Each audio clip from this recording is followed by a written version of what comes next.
Hello there, everyone. Iceblade, Zoran, what is up? Am I running late? I don't think so. I don't think so. Maybe a minute. How are you? I slept for the majority of the day. If I look like I just woke up, that's because I probably did. I watched the Lord of the Rings, the first part, like a couple of days ago. I kind of stretched it between 2 days. Because I kept getting interrupted, and the movie is like 4 hours. And then I haven't watched it for many years. I kind of forgot the. I know the plot roughly, but I kind of forgot it. And last night, was it last night? Yeah, it was. So I watched the second part, and I kept wondering how are people okay hanging out with Gandalf. I mean, he died. I know he lives, but I was kind of missing the explanation. And when the end of the movie came, it was kind of revealing that I actually watched the third part after the first one. I skipped the second one. But yeah, I watched it until the 2 a.m. and then I just slept for the majority of the day. That's all. For a lot of time in the morning and after lunch, and we'll see how this goes. Hey, we have a lesson that today that I don't really like. It's regex. So we'll see how this goes, right? How are you all? Does Twitch chat works? Where is my oh the YouTube chat just started now. The YouTube chat is late. I mean, oops. Where is it? This here. Mirror is confusing. Oop, oop. Ah. Oh, regex, that basically dud A to Z, A to Z. Yeah, that ding. Ding dingy. If anyone is live on Twitch, let me know with a message in the chat so I can see it in here. Yes, here. So I can just be sure that it works. I'm too lazy to run all my Windows and my streaming data center. I just ran the basic YouTube page today and the OBS. I can't start a stream without having those two on. While the Twitch page I don't really need to open. It kind of just works.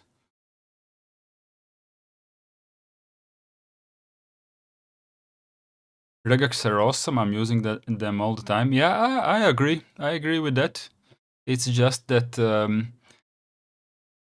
it's not that I hate them in terms of, when you hate a person. It's more like it's a bit difficult for me to consume them. Learn them, basically, yeah. It's everything in programming. This falls into a programming territory, right? This way or another. Everything in programming requires regular, not expressions, but experience, regular experience. If you learn something in, well, regex, let's take this example, right? If you learn something in regex, you have to use it. You have to use it. If you don't use it regularly, you forget about it. It kind of falls.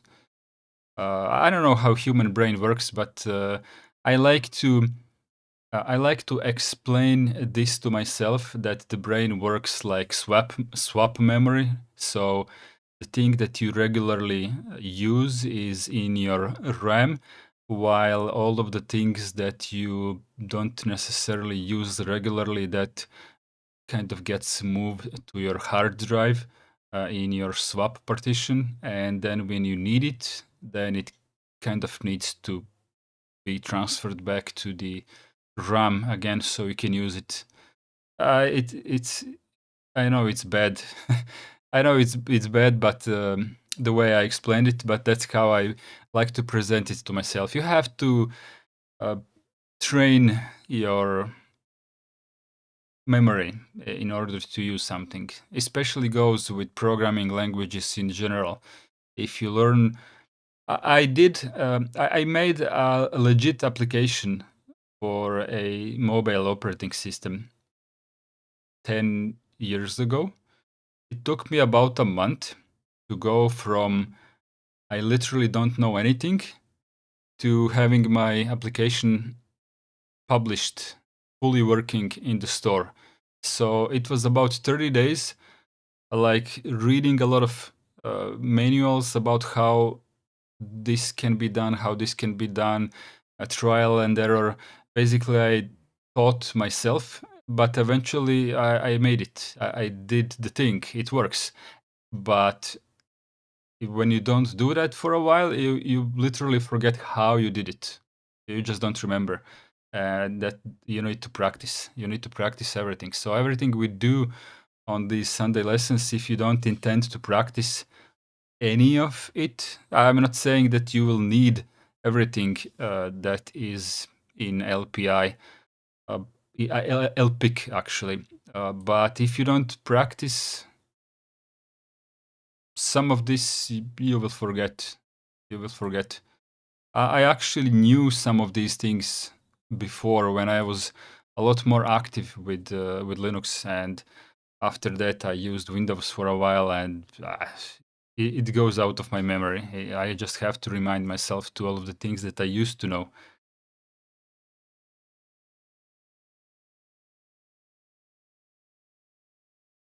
Iceblade says Twitch test. Oh yeah, sorry, I forgot to read those. Use it or lose it. RAM, short-term memory, hard drive, long-term memory. That's not what I meant. I mean, what I meant was the memory that you may remember for a long time, but it's much harder to access than the memory that you actively train. So you have to remind yourself. That's what I meant. If you don't remind yourself, it's not going to come back to you on its own. Doing it 2 times at least a day apart helps. Okay. Okay.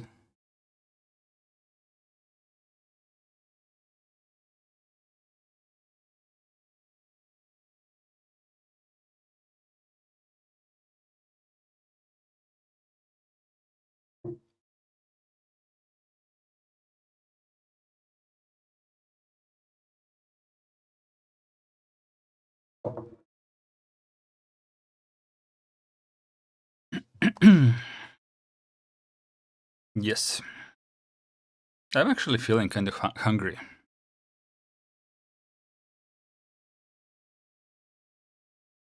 Yes. Search text files using regular expressions.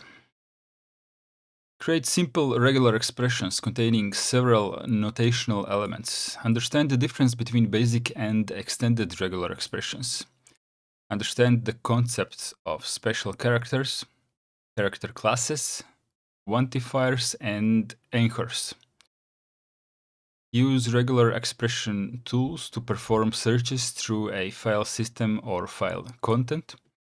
Use regular expressions to delete, change, and substitute text. Okay, this kind of sounds really useful. grep, egrep, fgrep, sed, and regex. The almighty sed. String searching algorithms are widely used by several data processing tasks, so much that Unix-like operating systems have their own ubiquitous implementation, regular expressions often abbreviated to REs.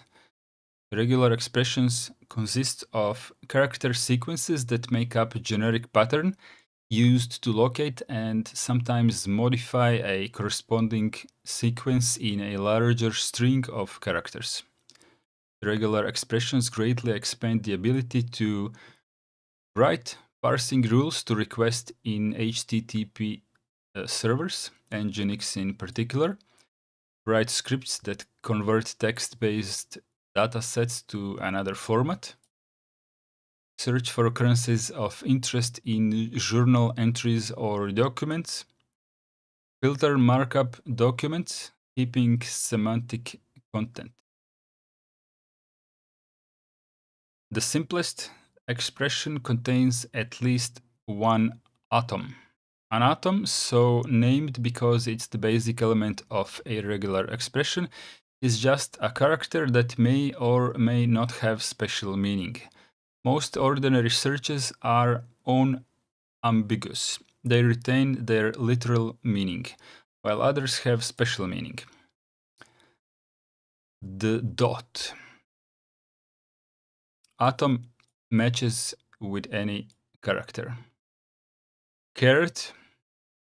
I always wondered what this character was called. Atom matches with the beginning of a line. Okay, this is something that Alexei taught us, I think, in the last lesson, was it? Or the one before that, but I remember that. $sign atom matches with the end of a line. You never called it a caret? I have no idea. I have no idea. I have my own name for this character, but it's in Croatian. And it's not even the official one, it's just what I call it. I use power off from Mac. Yeah, in Croatian, the power off is so short and it can't be used. The way we call this character in math in the Croatian language is so short that it can't be used for anything else. Nobody would understand it. Circumflex? Oh, that's a lot of new names. I don't know. I just call it kvaka. If anyone knows Croatian, you will know what kvaka is, but usually when I talk to my Croatian friends, they get it from context. Kvaka, yes. Of course, it's not an official name, but from the context, everyone seems to. It's a hat. Okay.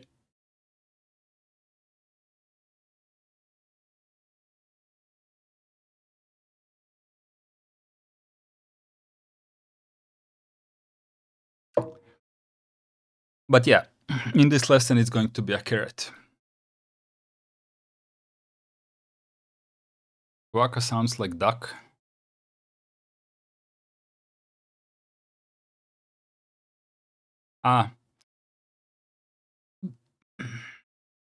We don't have this add-on to any character in Croatian language. We have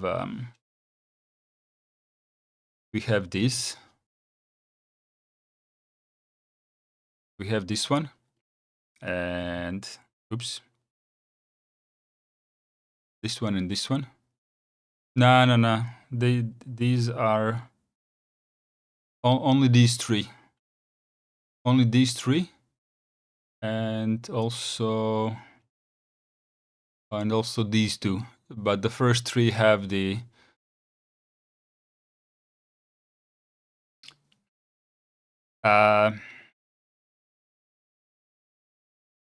It's if you're not from here, this may sound not so good, but basically the the addition to these first three characters and even the fourth one.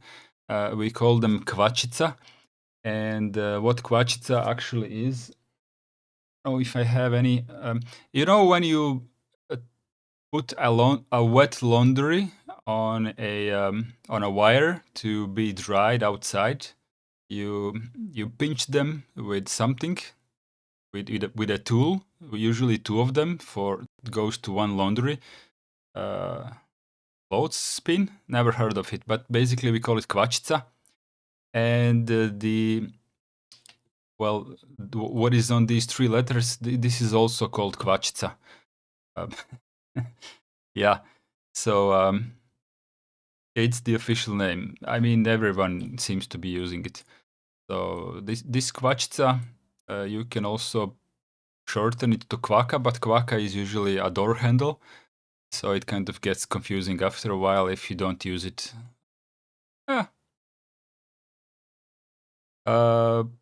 Prišepka.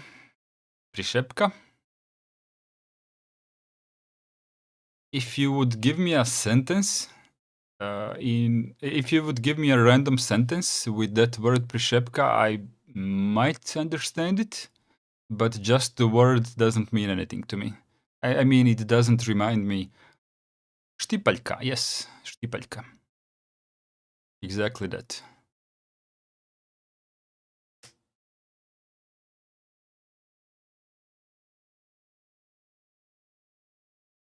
But it's Serbian? I don't know. I was born in Yugoslavia, and the official language was Serbo-Croatian, so it's a bit fuzzy in my head. We have a lot of words that may be Serbian, but we use them. Serbians have some words that may be Croatian, but they use them. If you would look into the official dictionary, you would clearly see which one is which, but it's just very random. Kruhi hleb. We don't use the word hleb, but everyone knows what it is, so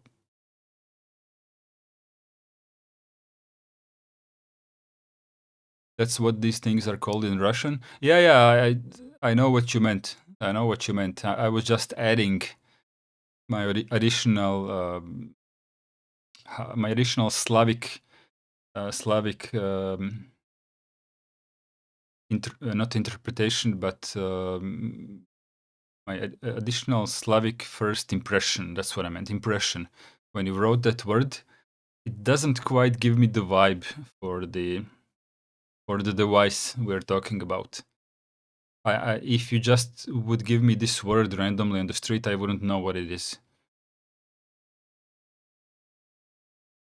But, for example, the regular expression BC, composed by the literal atoms B and C, can be found in the string ABCD, but cannot be found in the string A1CD.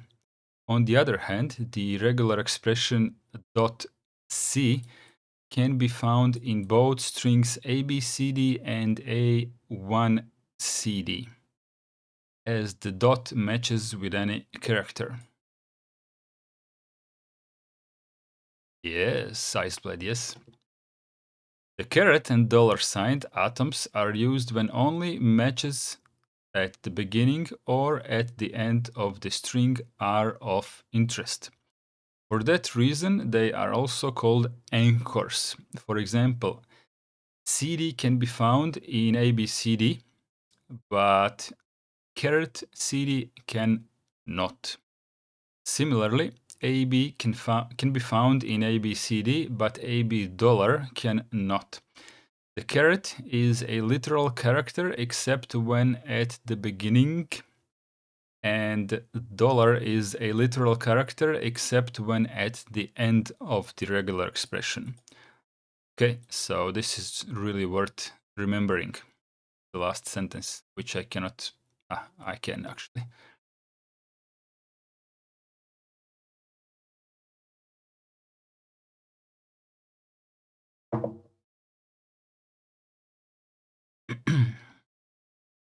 I didn't bring myself water. Give me a second to order some water over for instant messaging.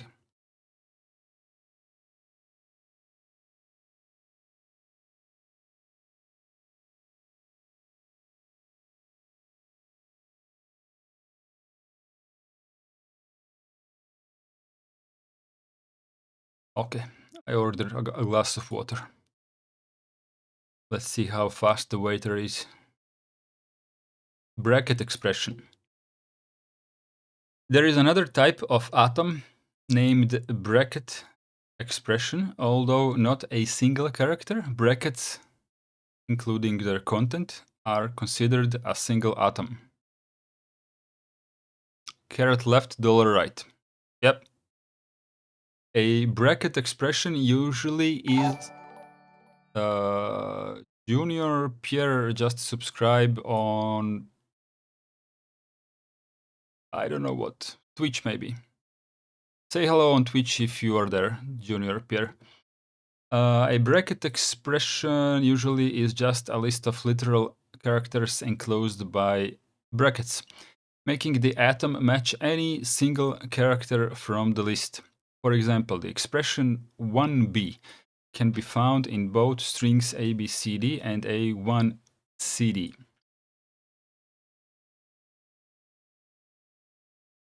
Fala. Fala.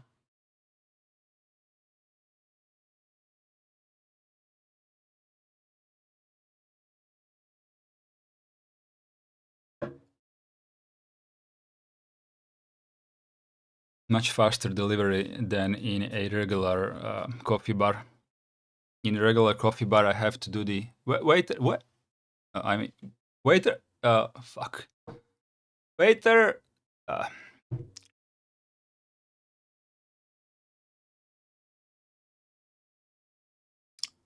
I'll tell her that.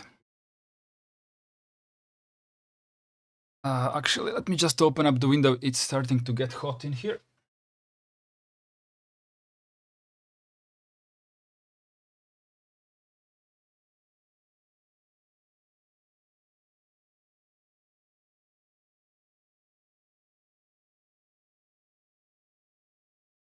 I know the contrast is screwed up. It will get better when it gets dark.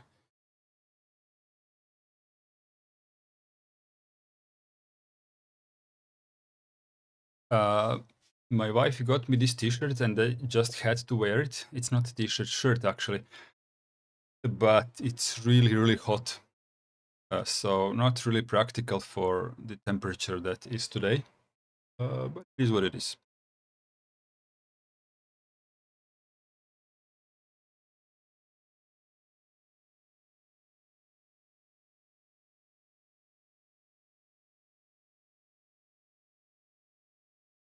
To specify characters, the atom should not correspond to. The list must begin with a caret, as in caret 1b. Also, this is where it gets confusing.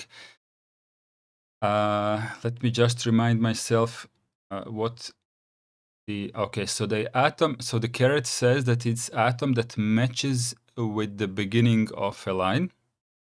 So if we are matching something and we put caret as a first character, then we are telling regex to only search our match at the beginning of the line. However, if we put caret inside the square brackets, then we are telling the regex to unmatch the content of the brackets. It is also possible to specify ranges of characters in bracket expressions. For example, 0 to 9 matches any digit from 0 to 9, and A to Z matches any lowercase letter. Ranges must be used with caution as they might not be consistent across distinct locales. That makes sense. It would be interesting to see how it reacts to creation. Bracket expression list also accept classes instead of just single characters and ranges. traditional character classes are alnum represents an alphanumeric characters, alpha represents an alphabetic character, ASCII represents a character that fits into the ASCII character set. Blank represents a blank character that is a space or a tab. So interesting that it can be both.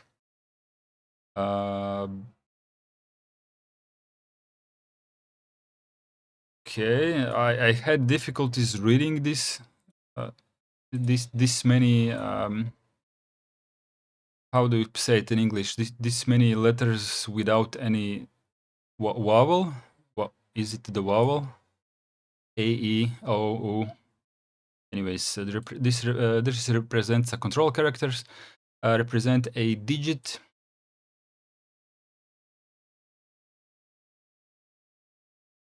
Yeah, why not call it CTRL? Of course, they would name it whatever they want, but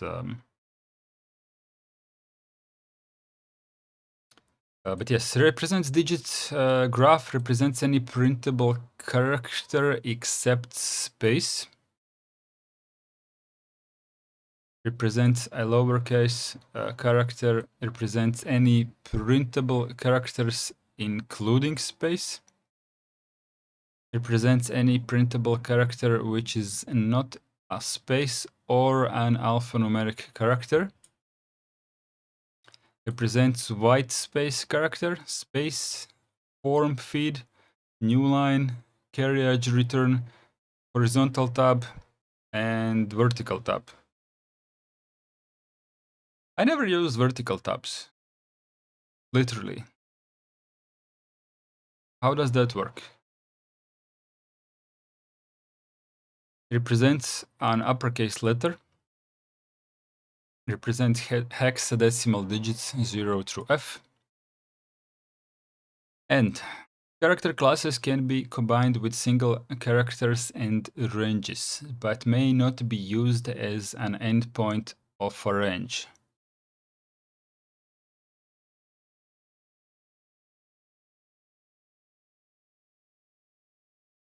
Shift enter?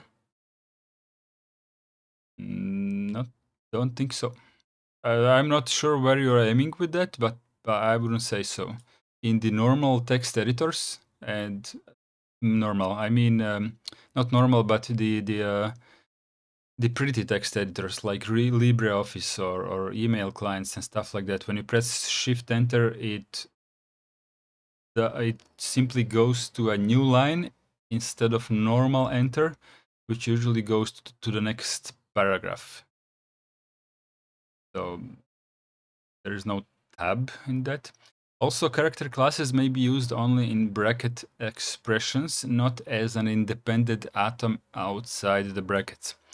Okay, so this is a list which you will have to remember, at least roughly, so that you have a vague idea of what is possible before you start working on your regex, and then you will most probably have to remember that something is possible, and then you will go back to the manual to remember what exactly is possible. So alphanumeric characters, alphabetic characters, ASCII characters, blank characters,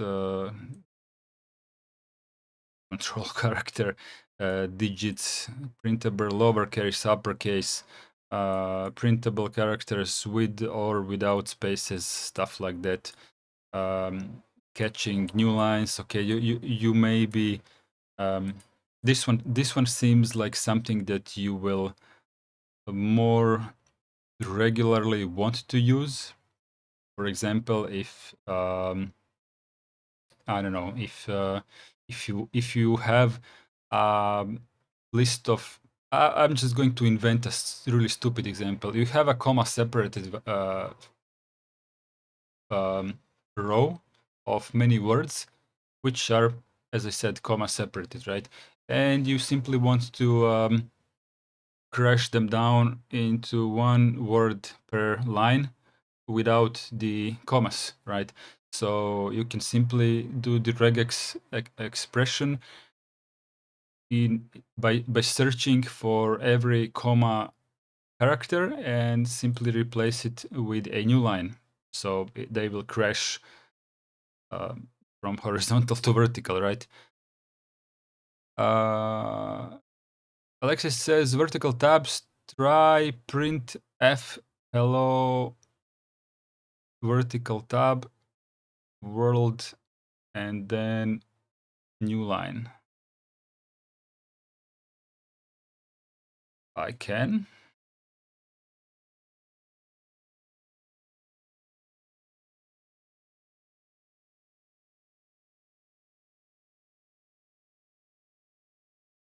In Bash.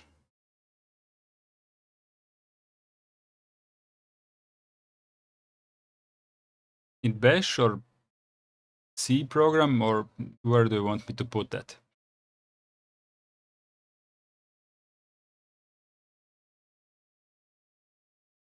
Let's say that you meant Bash.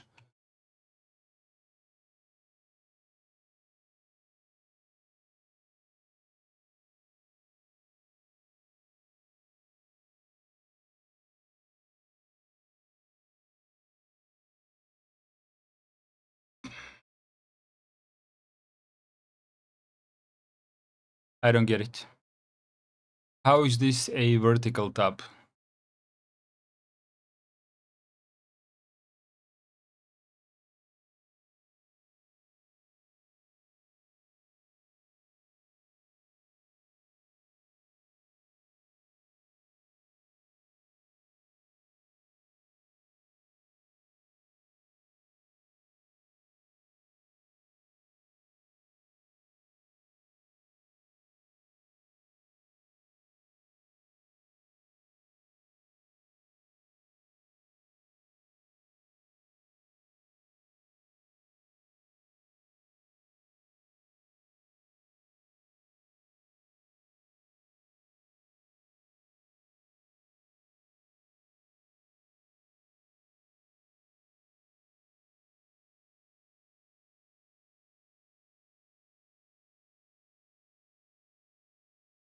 It's one line by default, can be more. It doesn't reset horizontal position. Ah. Okay, okay.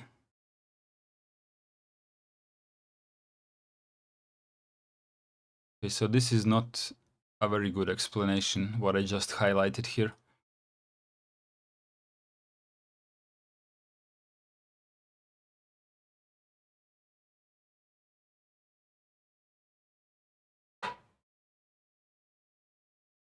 Replace vertical tab with H. What is H? Ice blade.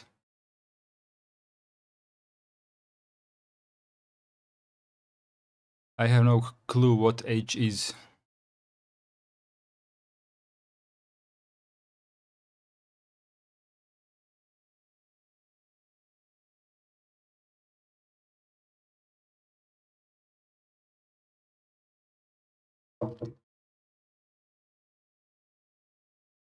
Well, if I do that, then it will simply do the normal tab.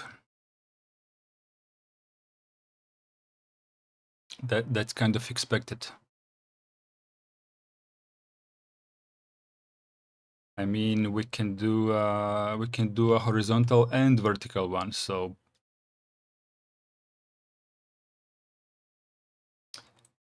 I guess you have to use it in order to get the idea where it will fit in your workflow. But anyways, these you're just going to have to remember.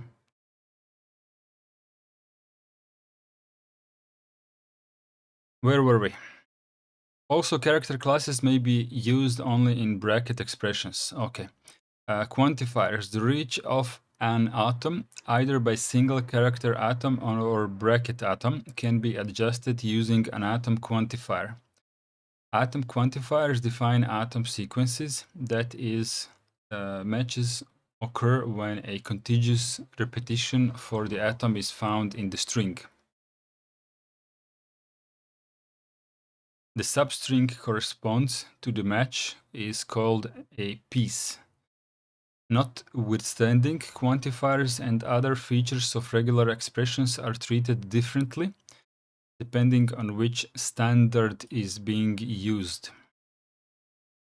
Okay, so this is also a bit harder to digest.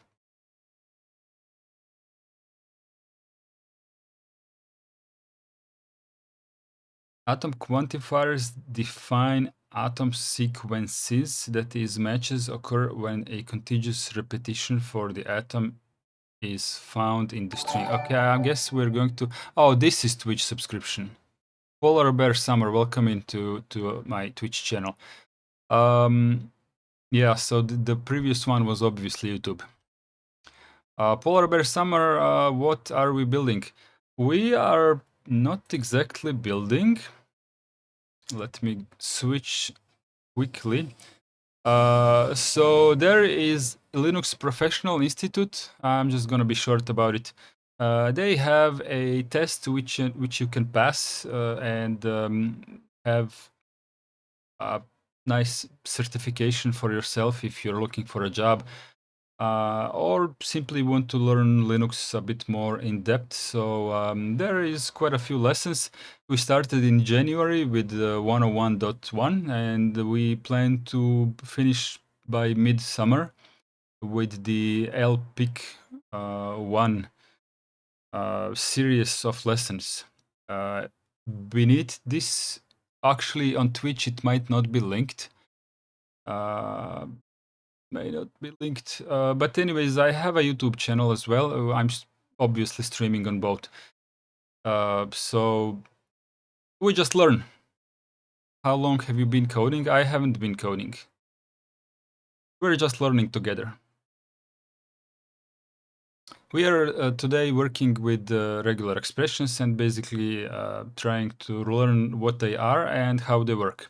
Most of the people in this chat have a lesser or bigger idea what regex is. Some of them didn't use it ever. Some of them know it very well.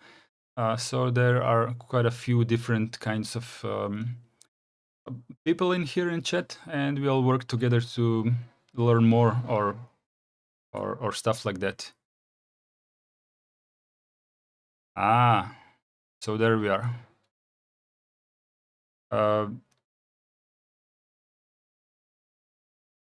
Polar bear.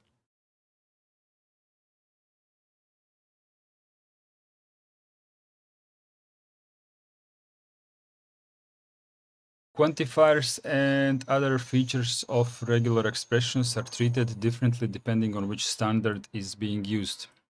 As defined by POSIX, there are two forms of regular expressions: basic regular expressions and extended regular expressions. Most text-related programs in any conventional Linux distribution support both forms. So it is important to know their differences in order to avoid compatibility issues and to pick the most suitable implementation for the intended task. The star or asterisk quantifier has the same function in both basic and extended regular expressions. Atom occurs 0 or more times, and it's a literal character if it appears at the beginning of the regular expression or if it's preceded by a backslash. The plus sign quantifier, I guess this is called backtick, will select pieces containing one or more atom matches in sequence.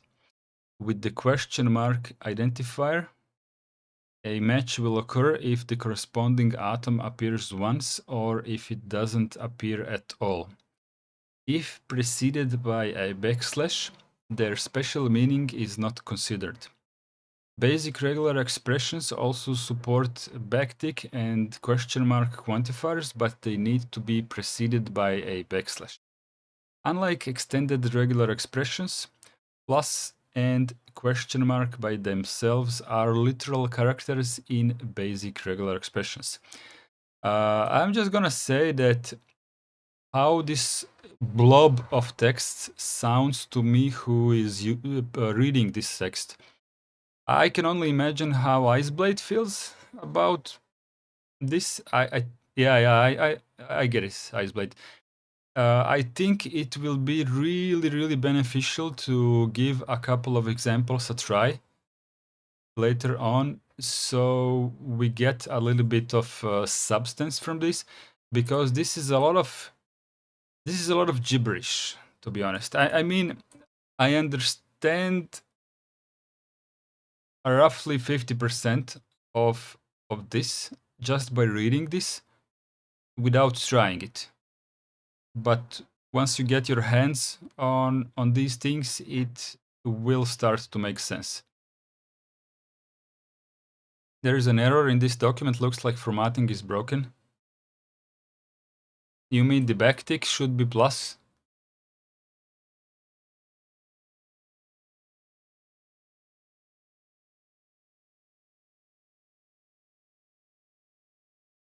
I noticed it already at this point. So thanks for the heads up. I was wondering why, but it didn't alarm me because regex is pretty weird.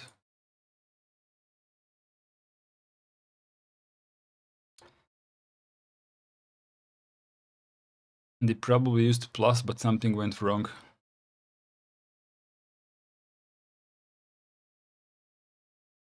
Let me give it a try.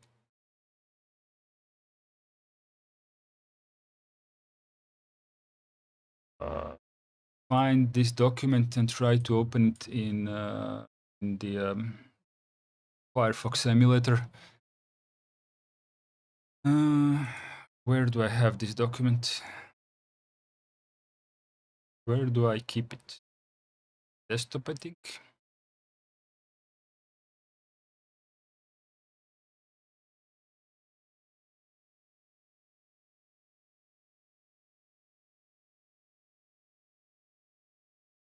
Wow.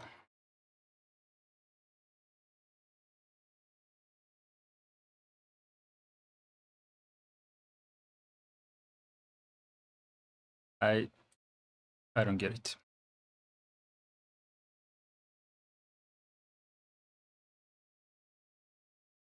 Blind.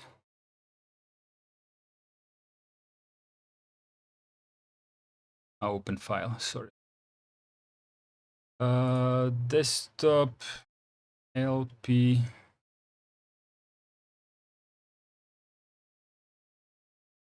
Ah, now it works. You cannot drag and drop it.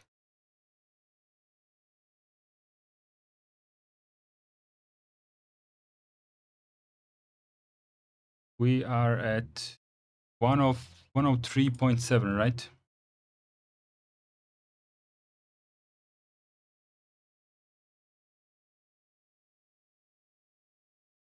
Oh, we have 2 lessons. Nice. Introduction bound. Yeah. Same problem here. So it's definitely not the reader software. So it's not the ocular fault for displaying this.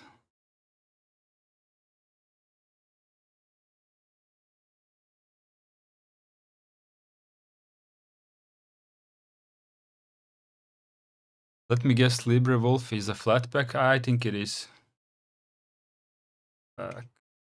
List grep wolf. Yes. Yeah. Backman dash. There is no LibreWolf on Arch Linux.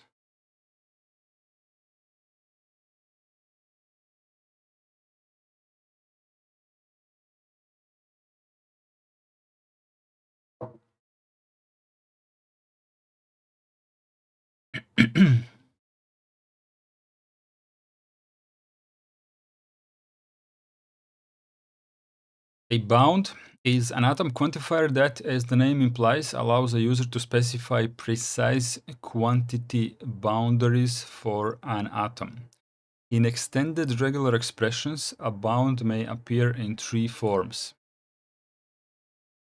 The atom must appear exactly I number of times. I is an integer number. For example, blank 2 times matches with exactly 2 blank characters. Okay, Iceblade, so this is already starting to make sense. And we're not even to the first example. I, comma, the atom must appear at least I times. For example, blank, this part I got, yeah. Blank 2, comma, matches with any sequence of 2 or more blank characters. I, comma, j, the atom must appear at least I times and at most j times. For example, xyz2, comma 4 matches the x y string followed by the 2 to 4 of the z or z characters.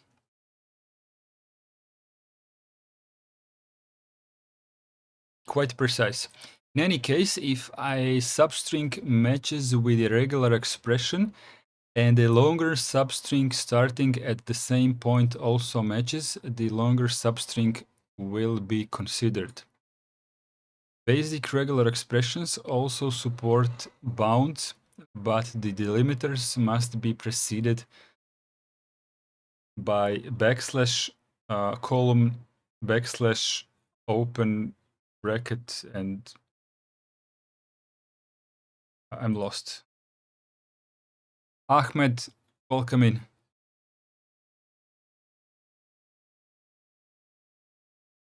Ahmed, did you buy my cup yesterday?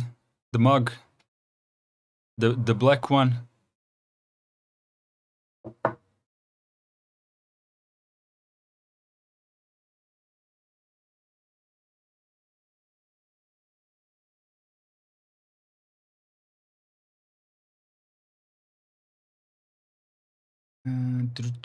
Just a second.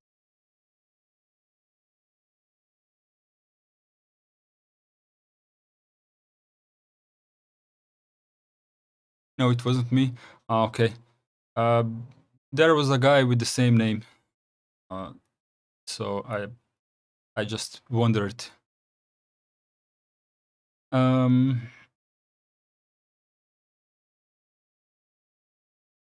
I didn't know you have merch.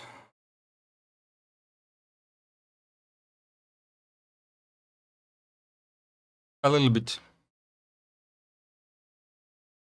How do I open my Twitch? I didn't have my Twitch open. I didn't creator dashboard. Manager. And there we go. Hello, chat. Aha.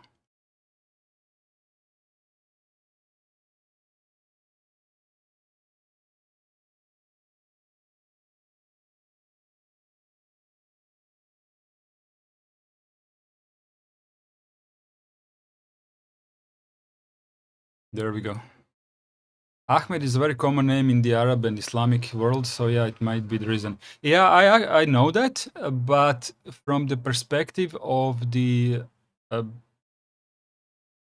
active people on my channels, whatever, Twitch, YouTube, I only remember your name as Ahmed. That's what I meant. I'm fully aware that there are more than one Ahmeds. It's just that usually people who buy merch are.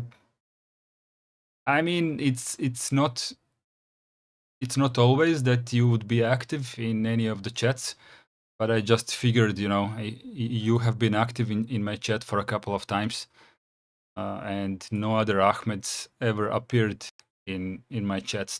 That's the only reason why I thought so. Plug time, Iceblade says.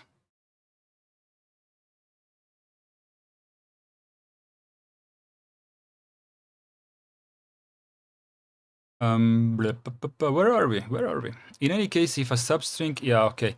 This is actually feels important. In any case, if a substring matches with regular expression and a longer substring starting at the same point also matches, the longer substring will be considered.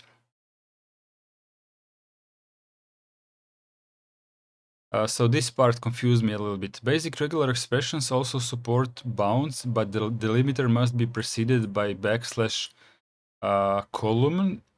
And how do I read this? Is this like three? Oh, this is three. Okay, this is three examples: backslash column, backslash open curly brace, and backslash closed curly brace. Okay. By themselves, curly braces are interpreted as literal characters. A backslash curly brace followed by a character other than a digit is a literal character, not the beginning of a bound. Alexei says by backslash, or do you mean next to backslash or after backslash? Colon is part of the sentence. We need examples ASAP, like practice examples. Branches and back references. Basic regular expressions also differ from extended regular expressions in another important aspect. An extended regular expression can be divided into branches, each one an independent regular expression. Branches are separated by the pipe character, and the combined regular expression will match anything that corresponds to any of the branches. For example, he pipe him preceded by backslash. Examples? We'll see. For example, he pipe him will match if either substring he or him are found in the string being examined. Basic regular expressions interpret the pipe character as a literal character. However, most programs supporting basic regular expressions will allow branches with the backslash pipe.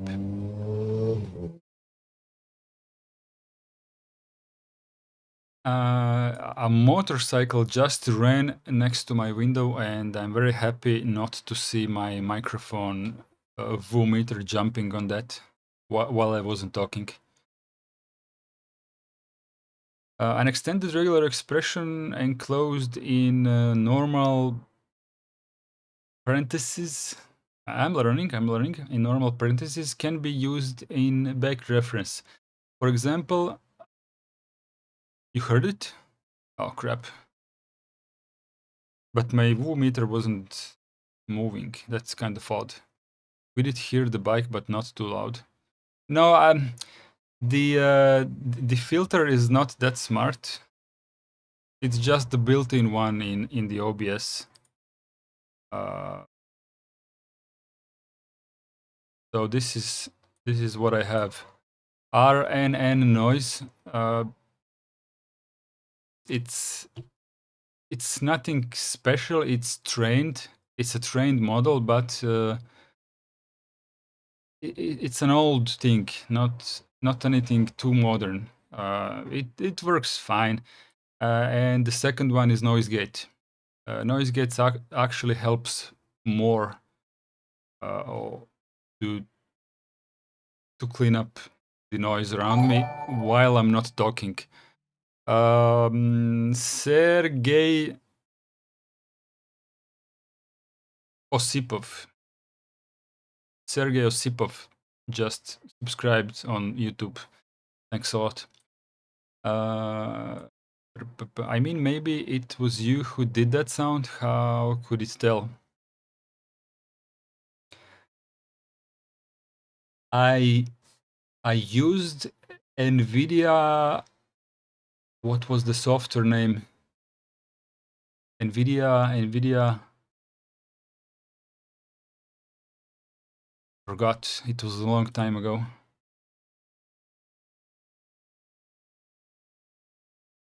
Not noise gate, but noise.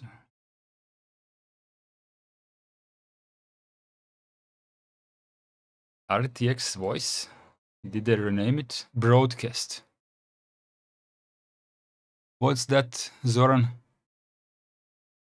Yeah, broadcast application. Rise above the noise. Demo. I thought it would be some kind of a description. Anyways, NVIDIA has their own noise suppression model, which they themselves trained on a bunch of different noises that most of the broadcasters are exposed to. And it uses the RTX graphics cards, and it's only available on Windows, so I cannot use it forever, right? But I did use it previously, and it absolutely works phenomenally. Whatever they trained and however they train it, it's really, really good. Like, literally, my wife can stand beside me with a hair dryer, and you can normally hear me speaking without hearing the hair dryer next to me at the same time. So it's pretty good. If something like this would exist on Linux, that would be awesome. I would even be inclined to purchase additional hardware for that. I'm just saying, it would be good for my use case.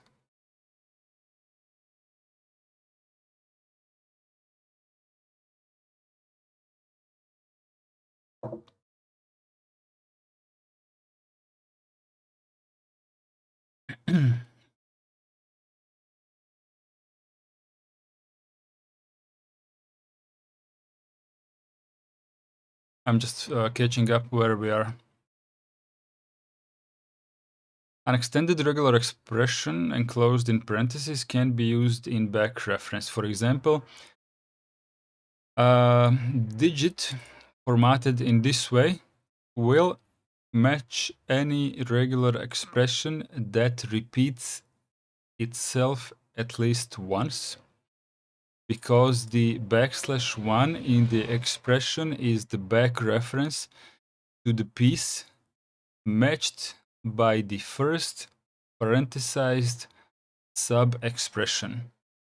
If more than one parenthesized sub-expression exists in the regular expression, they can be referenced with \2, \3, and so on.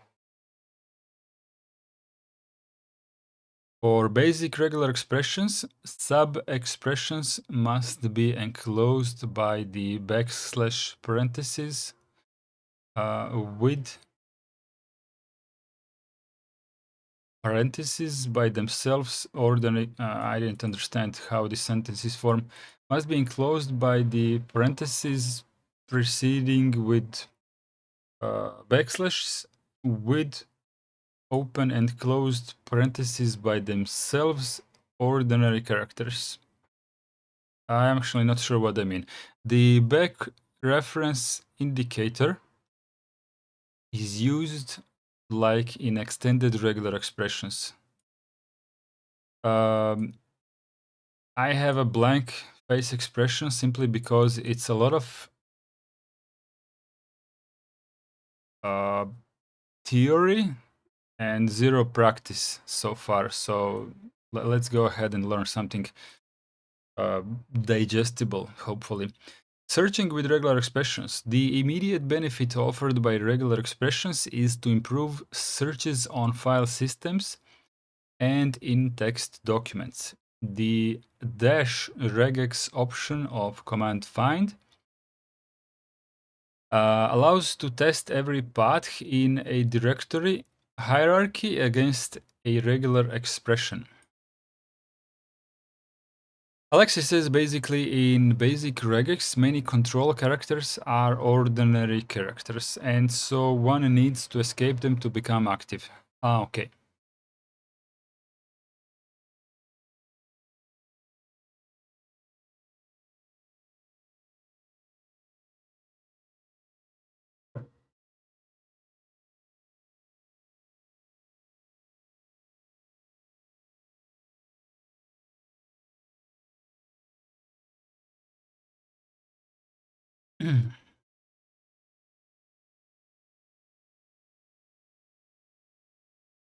Okay, so find in our home folder with all of the files matching this regex, and the size is larger than 100 megabytes. When you say escape, it means that the expression has ended and more text or something else comes after. Iceblade, no, it's the backslash. Backslash is called the escape character, which basically I'm trying to give you a easier example.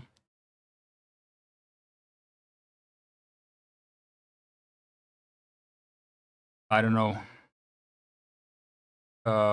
There are examples, a lot of examples in the practical world where you need to escape a certain character. For example, you said that I should use the horizontal tab as in \t. So how do you use it? If you just type the letter T, then it's not a horizontal tab; it's just a letter T. But if you make it, but if you escape it, like \t, then it becomes a tab. Alexis actually explained it much better. It toggles whether a character is special or not, like n in just n, while the \n is new line. Okay, the same example as mine.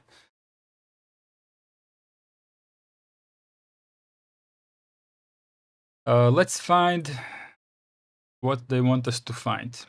Let's connect to our. I still need to remember. Was it 209? No, it wasn't. Actually, it's off. I think lpig demo shut off. Let me boot it up quickly.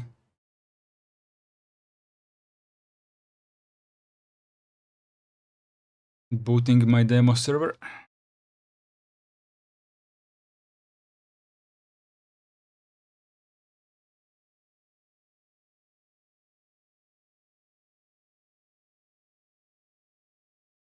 Oops, IP address 206, not 209. Okay, 206.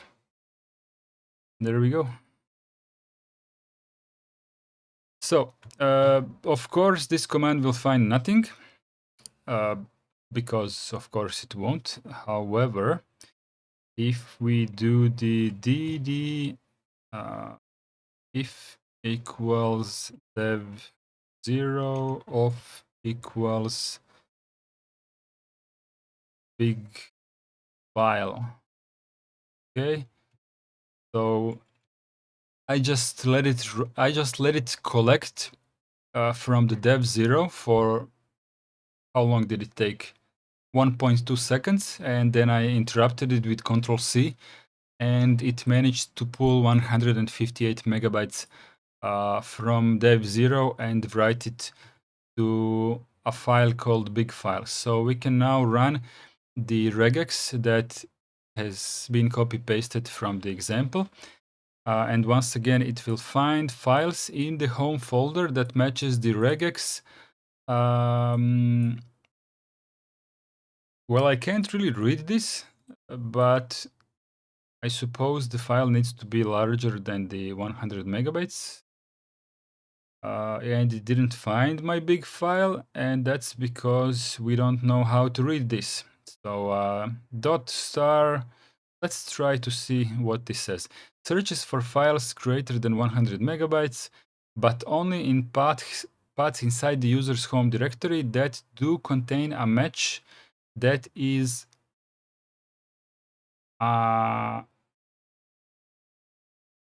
dot surrounded by any other number of characters. So it's a hidden file. Only hidden files or files inside hidden directories will be listed. Okay, let's rename it. Move big file to big file with a dot. And now let's search for the files, and now it has found our big file. For Alexis says, for example, A plus basic regex matches literal A plus, but A backslash plus matches A, etc. because plus character is now special character.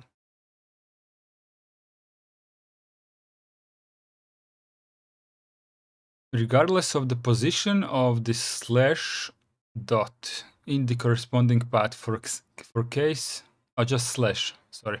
For case insensitive regular expression, the iregex option should be used instead.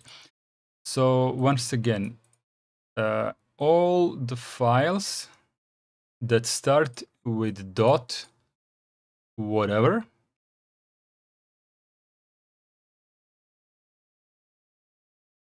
I don't understand the first slash. Is the first slash or I can't read this.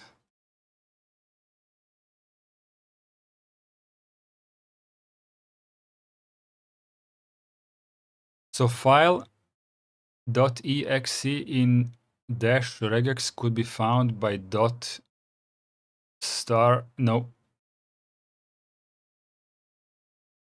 this is the first part I actually understand. The first part, blah blah blah blah blah. Blah blah blah. In other words, only hidden files, right? So the file that starts with the dot. Okay. These files, bash history, bash logout, bash rc, all of these hidden files, they must start with the dot.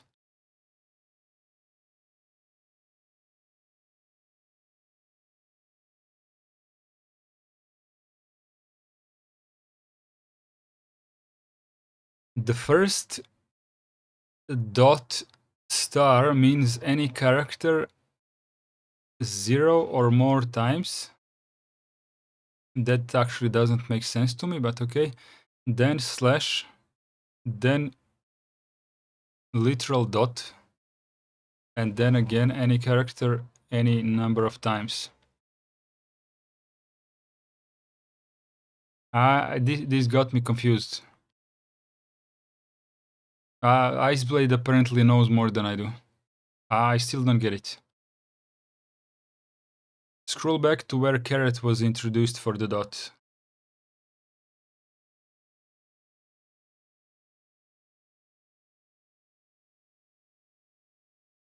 Atom matches with any character.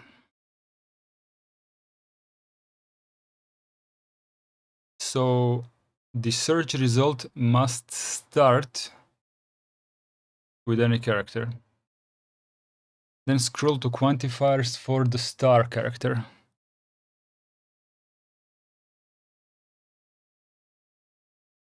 The star quantifier has the same function in both basic and extended regular expressions.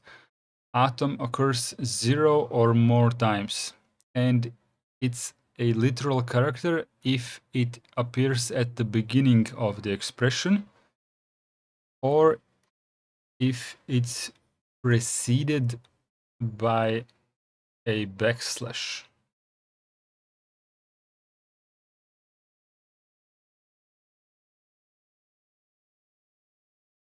Okay, so The dot says any character, any number of times.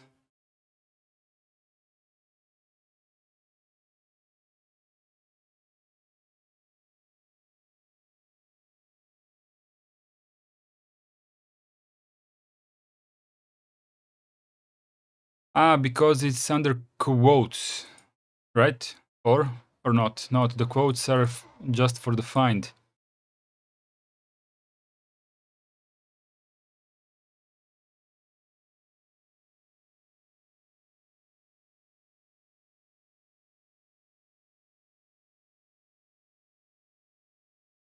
So the dot doesn't replace a character. It is a character. It is a character dot. So in this place, I could just place, I don't know. Let's remove this. Okay. Now let's, I don't know, paste. Can I do this?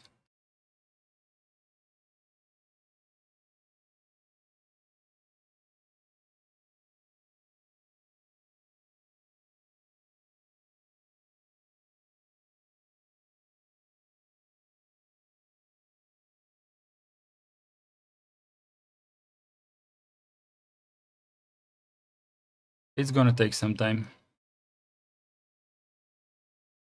Welcome in, Lens. Any sequence of characters followed by slash. Lance says quotes are to prevent Bash from trying to substitute glob expressions. Yeah, okay. Any subsequence of characters followed by slash.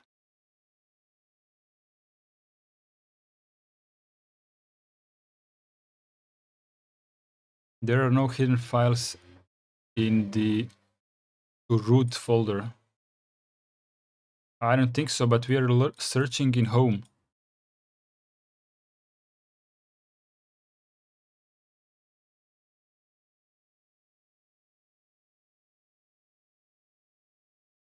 Nothing hidden here.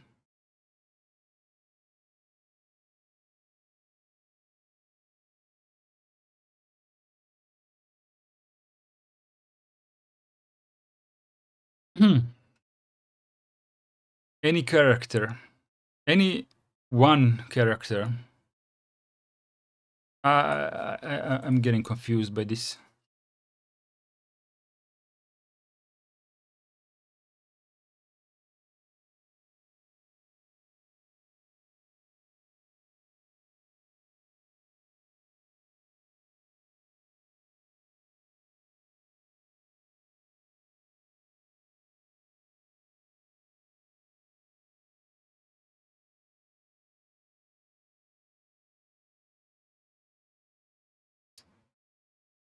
Stupid bot.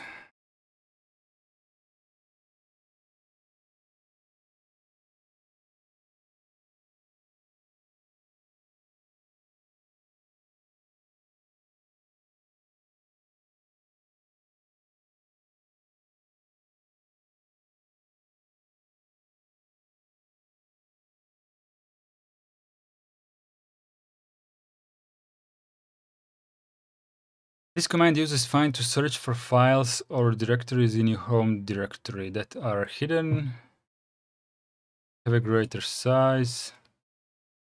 And once again, how do I get rid of this message? Oh, I have to click more. Is it even, am I even supposed to remove this message here? This one below. So annoying.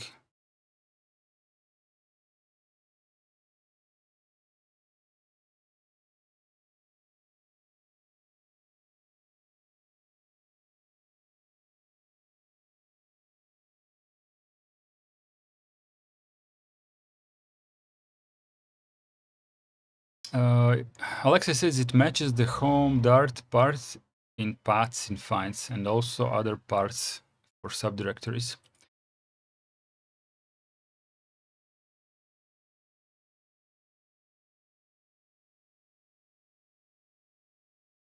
Important notes. Regex matches the entire path, not just the file name. Ensures you're catching hidden files directories at any depth.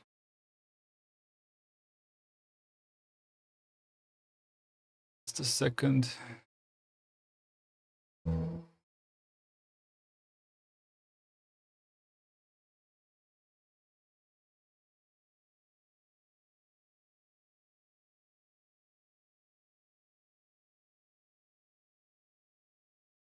How do I control people on Twitch? I don't remember.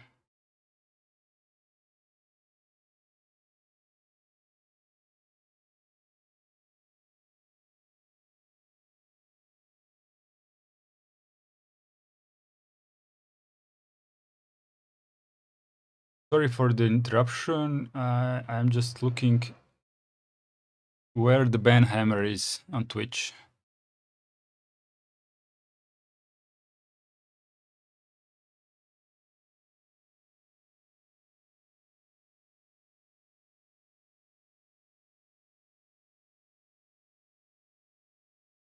What if I pop out chat? Work? Nope.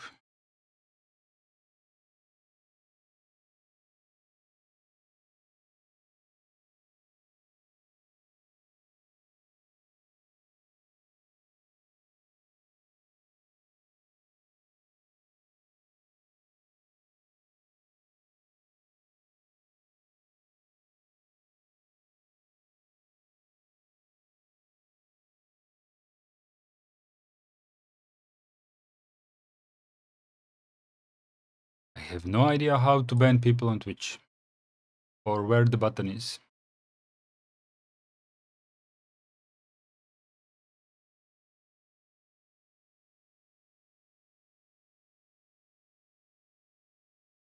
Quick actions? No.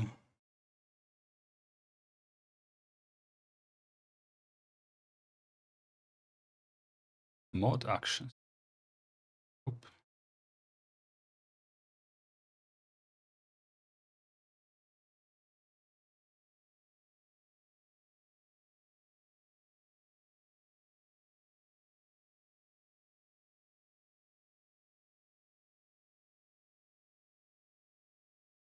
Oh, found it.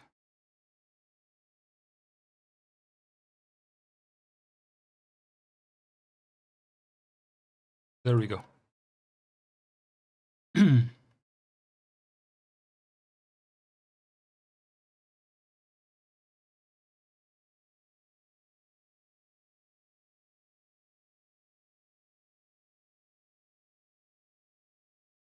Click person, then click clock. Yeah, I eventually did that. Sorry for the delay. You created that big file. Run, find again to print it.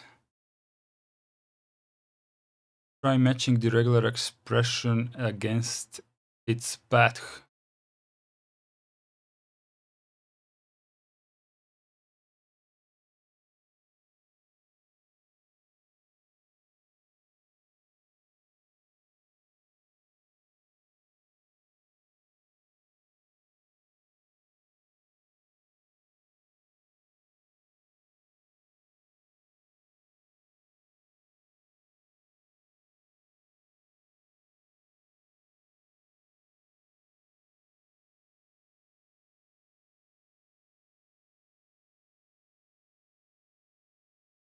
Matches any single character except new line.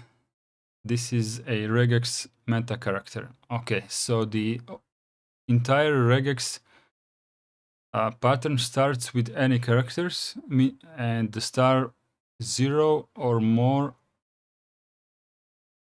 of the when used after the dot, it becomes dot star, meaning 0 or more of any character. Together, dot star matches any sequence of characters, including whole directory names or file names. This is a very greedy match. A literal forward slash. Alyosha, welcome into the chat. It matches any string that contains slash dot. A literal forward slash used to match actual slashes in path names, directory separators. A literal dot. So here's the literal dot, not in the beginning. A literal dot here.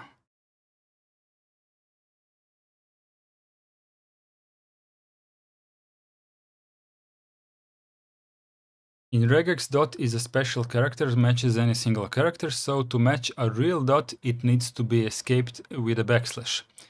Dot star again. Dot star again, same as earlier, matches any sequence or characters after the dot. The rest of the file name or directory name. Putting it, okay, so now I'm starting to understand now. That's basically what I wrote before. Maybe you did, but I didn't get it. I got confused about the beginning. If this is matching the dot, or is this matching any character? And where is the one that matches the dot? But I still didn't quite decouple all of this. Understanding is the hard part. Okay. Matches any number of characters representing the leading part of a file path. Can be multiple directories deep. Okay. Let's do it again.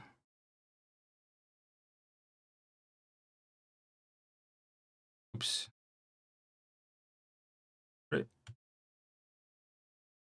So the first part, so the dot star, actually what I initially I thought it was this dot, but actually dot star is all of this here. That's what it is. So the dot star is all of this in the beginning, so whatever it is. And then we have a literal slash that must be found, right?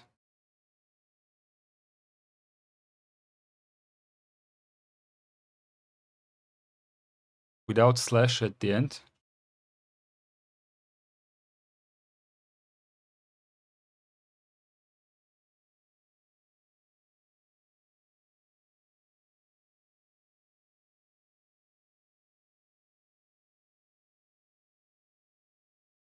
Now you're getting me confused again. Is dot star...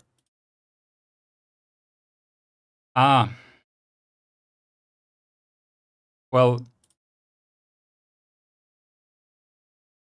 dot star matches home dart. Well, not just home dart. It matches subfolders as well. If we make it, I don't know, make directory.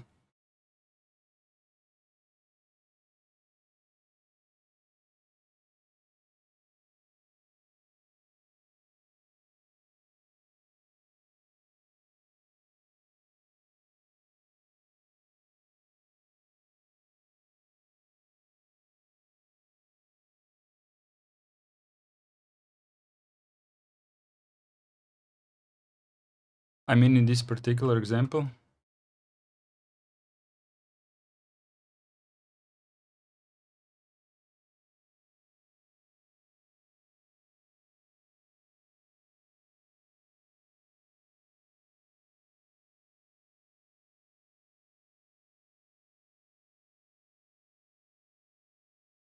I'm still reading it like this. So dot star is all of this. And the only reason why it doesn't, it does capture the, it does capture this one as well, character, I think. But the fact that we have the literal slash here, and the regular expression says literal slash, and then a literal dot after the slash. So that's this part. And the only reason why the first dot star doesn't catch this one is because we are literally catching it with the slash dot. So basically we are catching this slash dot here. And then we have the remainder of whatever. That's how I understood. Yeah, okay, finally.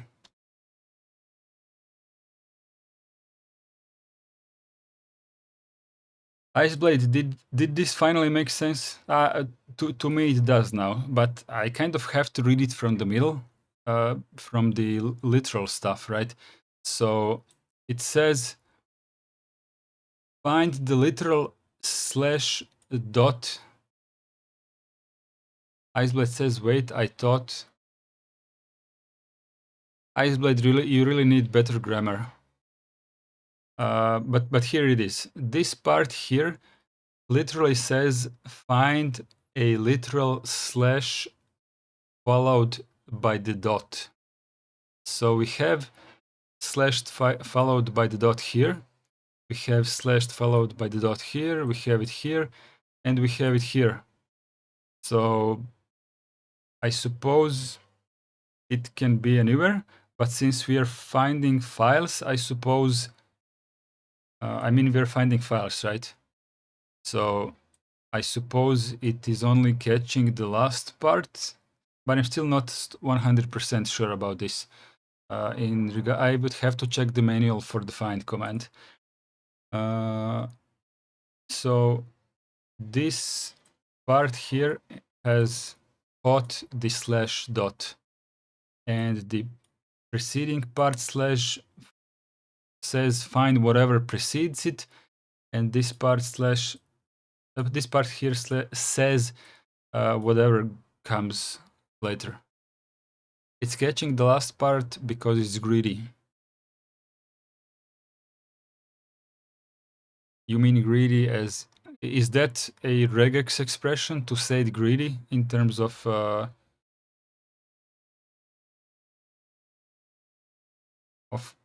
catching a lot?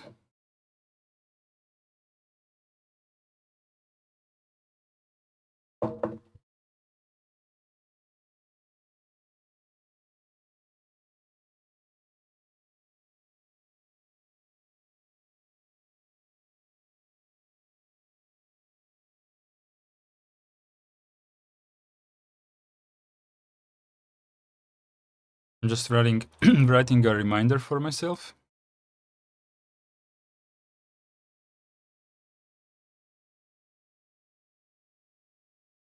Reminder done. Remember, it said that if a shorter and a longer string match, then the longer one is matched. Yeah. So if it matches this one, and this one, and this one, and this one, it will match the full one. Alyosha says I was confused by forward slash at the beginning and then asked GPT. He said it might be a path, and then it clicked to me.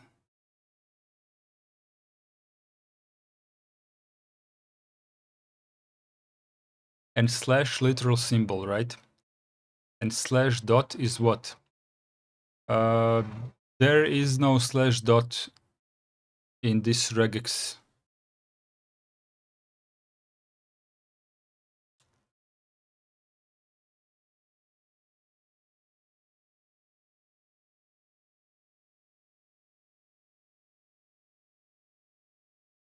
Iceblade. Backslash dot. Yes, backslash dot means that we are escaping the dot character and telling regex to search for a literal dot, because if we don't escape it with this one, then it behaves like this. And what this means is find me any character. So where was it? Yeah. atom matches with any character. So if you just put a dot, then it's any character. If you put backslash dot, then it's a dot.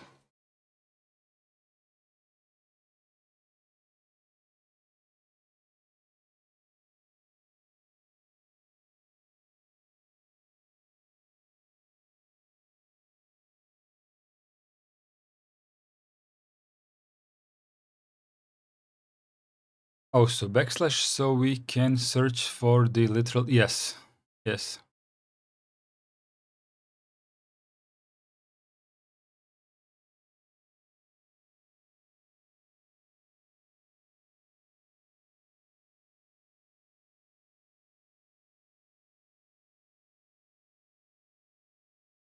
Okay, you got the middle part. What about the rest of it? Is the rest of it not clear now? I think it's good to clear this up completely for everyone who wants it to be cleared up. So, the rest you got earlier. Okay.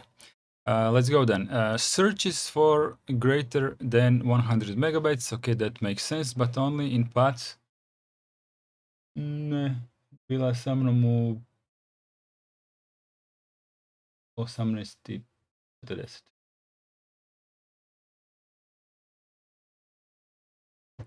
Searches for files greater than 100 megabytes, but only in paths inside the user's home directory, right? That do contain a match with the regex. That is so this is actually a really good explanation. But I'm glad we didn't. I'm glad I didn't read this immediately. You'll forget it all tomorrow morning. Yes. User's home directory that do contain a match with this regex that is a slash dot surrounded by any other number of characters.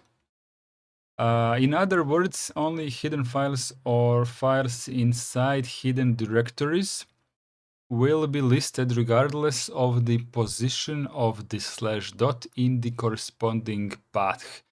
For case-insensitive regular expressions, the iregex option should be used instead. Actually, I did read this already, but I forgot it. Find user share fonts regex type POSIX extended iregex. Is this like one line? Is this supposed to be one line?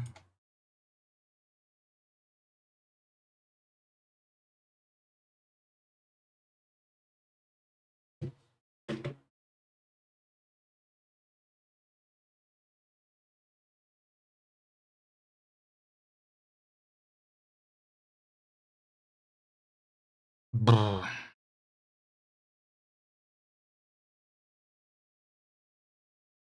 Yeah, but it's searching for stuff that I clearly don't have. Regex POSIX extended iregex. So anything that contains. Actually, let's go back here. User share fonts.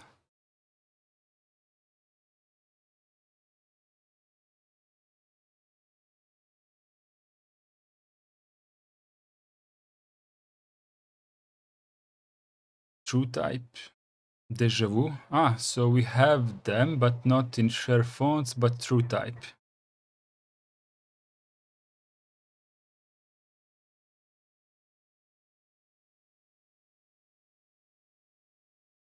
True type.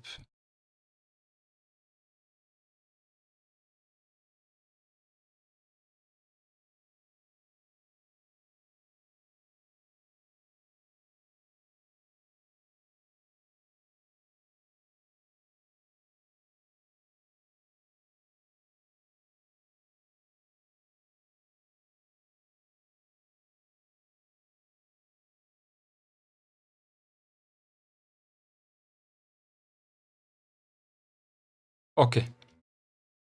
Let's try to read this if I can. So the string the result starts with whatever, the result preceding with whatever. It must contain the. Okay, that one was loud. That one was loud. I kept my mouth closed to see if the noise gate will kill it, but it didn't. I could pull the noise gate closer to 0, but then it will not catch my voice because I'm not that loud.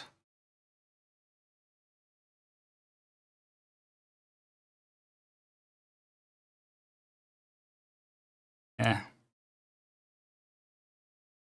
If it starts repeating, I'll close the window. Was it a Boeing? No, I'm just on the main street in my neighborhood, so that happens all of the time, even in the middle of the night.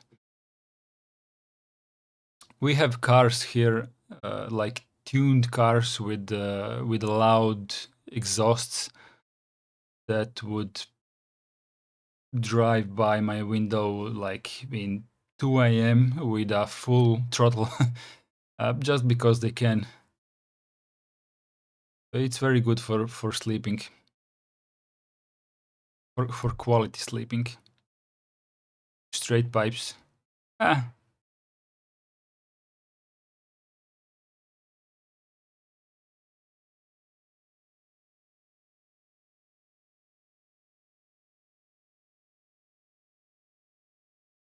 A week ago, when I was in my village, I actually had problems falling asleep because there is literally nothing going on in the night.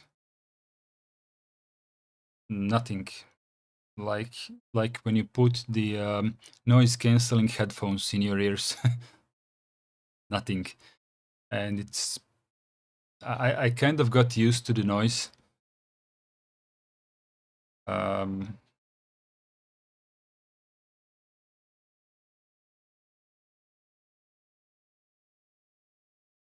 I think the parentheses are like they catch. I think the pipe is the reason why the parentheses are here. So basically, the parentheses do something inside, and this something is the pipe, and pipe is, I think, or. So this matches the word deja vu or the word liberation. Someone correct me if I'm wrong. So this entire part here is match DEJAVU in line or LIBERATION. So either is deja vu or liberation, literally as a word, or as a string,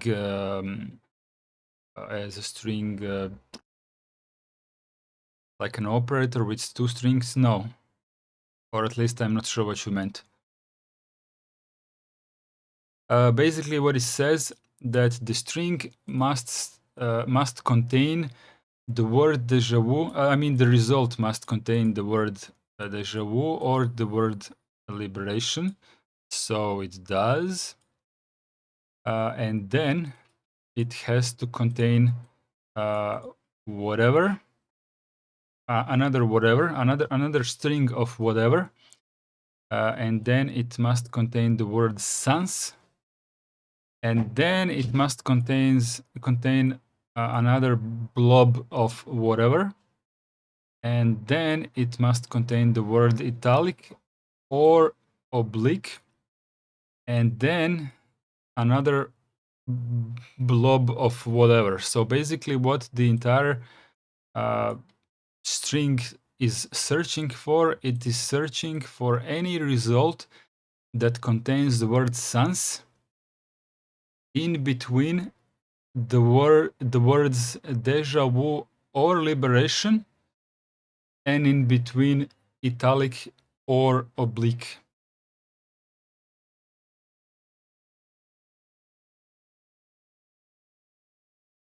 right? Alexia is going to kill me if I say right one more time. But yeah, sans. Where is sans here? Okay, we have sans here. So that's what the search is searching for. We have sans, or maybe we can search here. So we found sans, and before sans, we need deja vu or liberation. We have liberation, good. So we passed 2 tests, and after sans, we need to have italic or oblique, and we do have italic. That's what it searches for.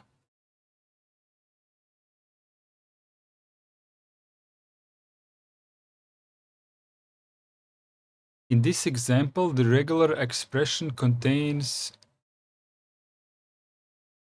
branches written in extended style to list only specific font files under the user share fonts directory hierarchy. Extended regular expressions are not supported by default, but find allows for them to be enabled with regex type POSIX extended or regex type egrep. The default regular expression standard for find is find utils default, which is virtually a basic regular expression clone.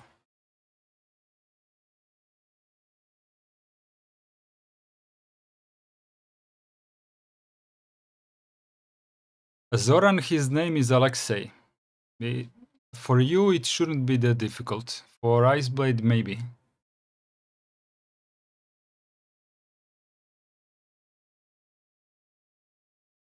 Here, you want that, right? Sorry about that. Opened the wrong window.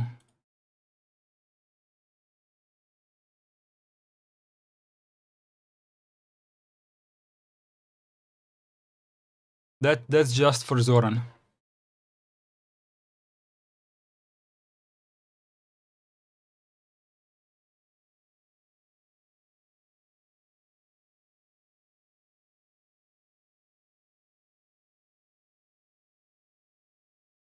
For English, I have no idea how to use English language to write phonetic words in phonetic. You're welcome, Zoran.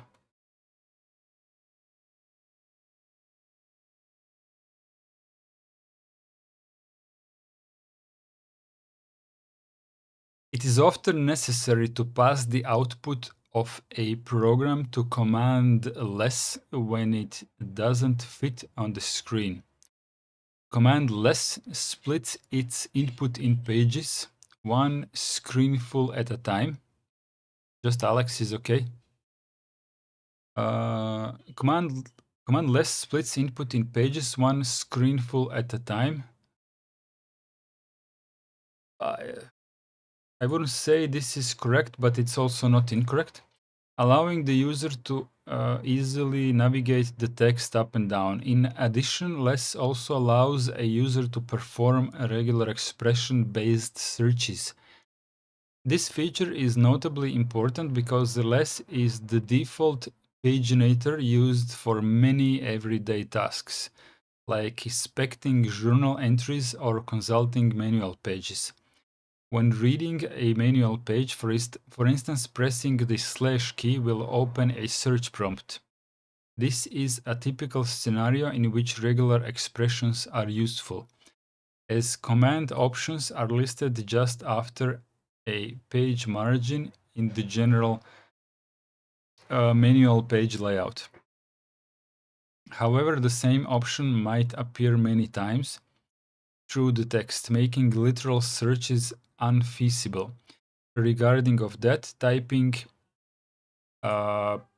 caret whatever blank, or more simply caret space star. What is this? Is this a part of the search, or is this a part of the PDF explanation? in the search prompt will jump immediately to the option -o section if it exists after pressing enter, thus allowing one to consult an option description more rapidly. Okay, so the string result starts with a blank space, or I suppose this is when the I suppose line or whatever, the result needs to start with a space. With any amount of spaces, because it is followed by a star. So this is the beginning of the search, the caret thing, and then we must have a space in the beginning of the search. And how many spaces? Any amount of spaces. And then we need to have a dash and an O. Mislav Krleža, you just dropped in to say hi and welcome in. Feel free to stay for some regex if you have time. If not, then have a nice time. Zoran says, off topic, DistroTube made a video on do's on Arch. Linux Renaissance made already a video on do's. Why is that important now? Is this like a new thing, or?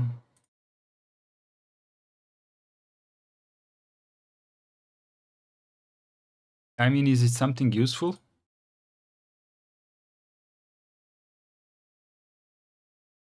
Replacing sudo with do's?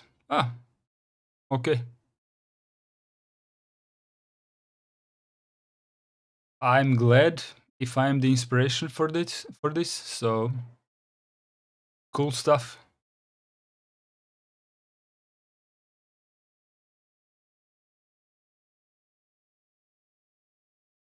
Nope, just for your information. Yeah, cool stuff. Cool stuff.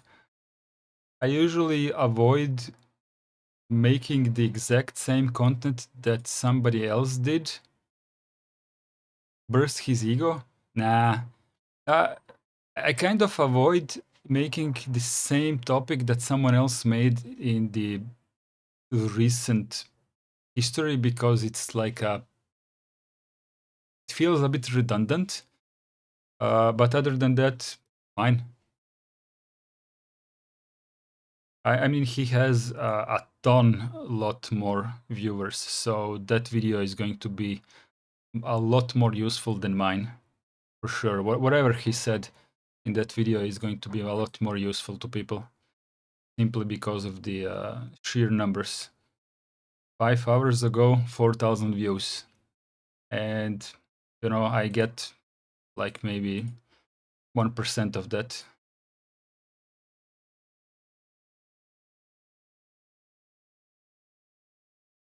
You'll see. Oh, this guy is live. 1.3 thousand views, but in 48 hours, so that's kind of nice. It's one of my better videos, actually, in terms of how it performed. I actually wanted to try this, and that's why I copied it to go to a manual page for less. For example, what do we have?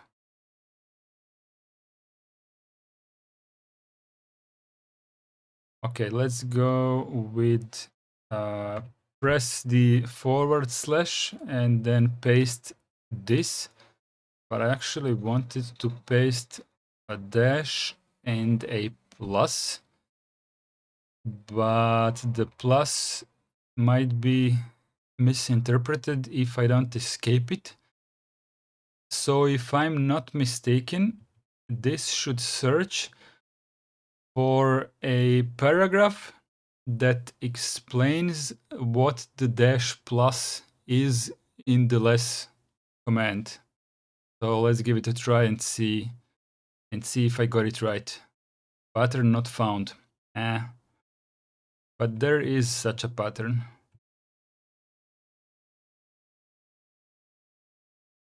Yeah, dash plus.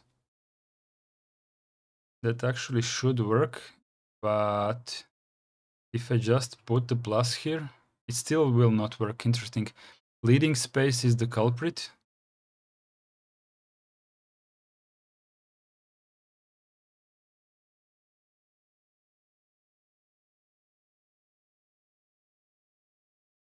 But here, leading space is as many as you need, isn't it?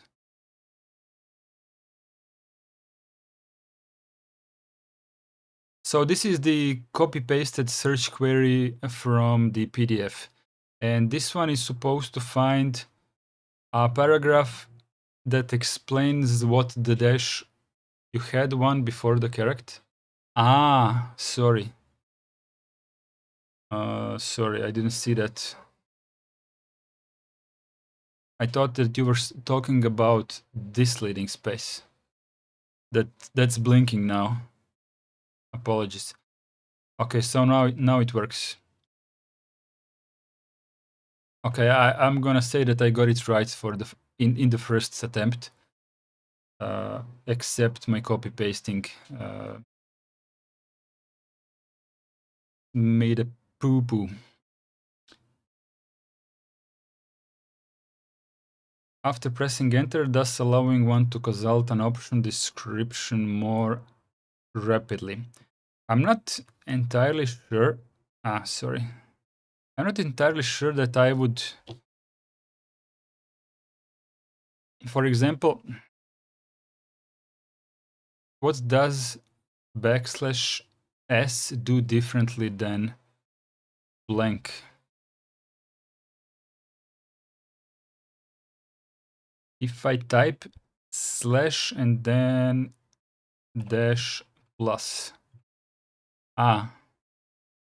No, not that. I meant dash crap.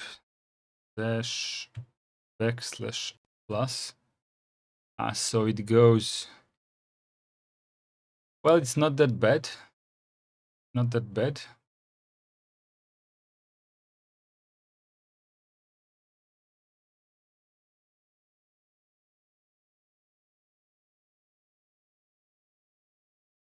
It's not a long query, but I need to use it for a while and see if this speeds me up or not. Because searching for a dash plus without the caret and the space feels like it could offer the roughly the same result, but maybe not in all cases. And it is 2 characters less to type. What did I do wrong now?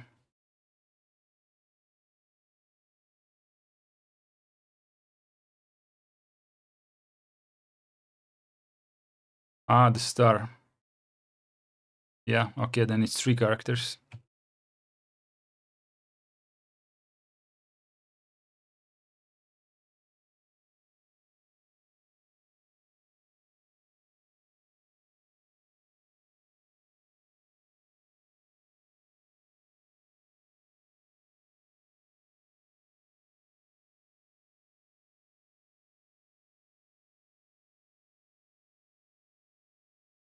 Oh no, we are not going to install 200 packages.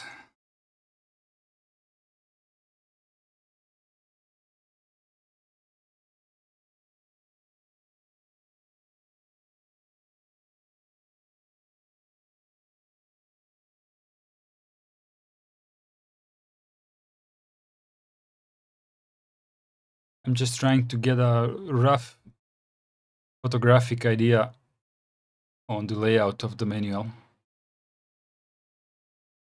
it's not that I'm actually reading this.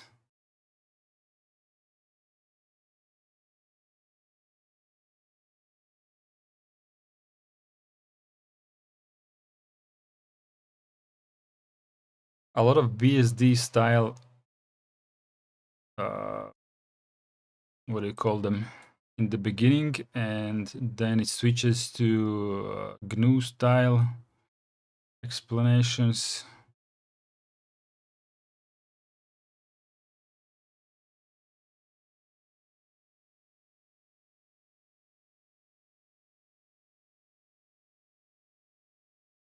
It's actually very large.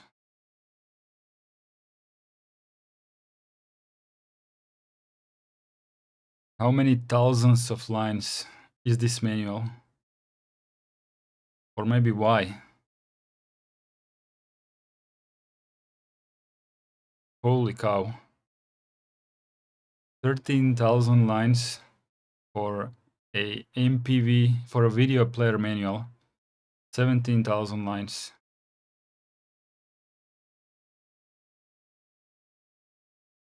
G to jump to end.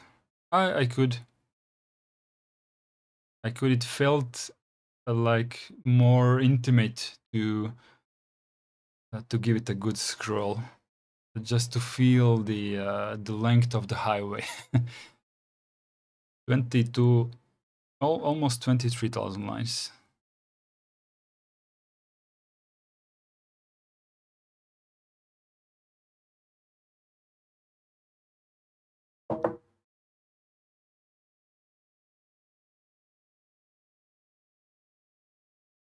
Guided exercises. What extended regular expression would match any email address? If you miss scrolling text, you should install Gentoo.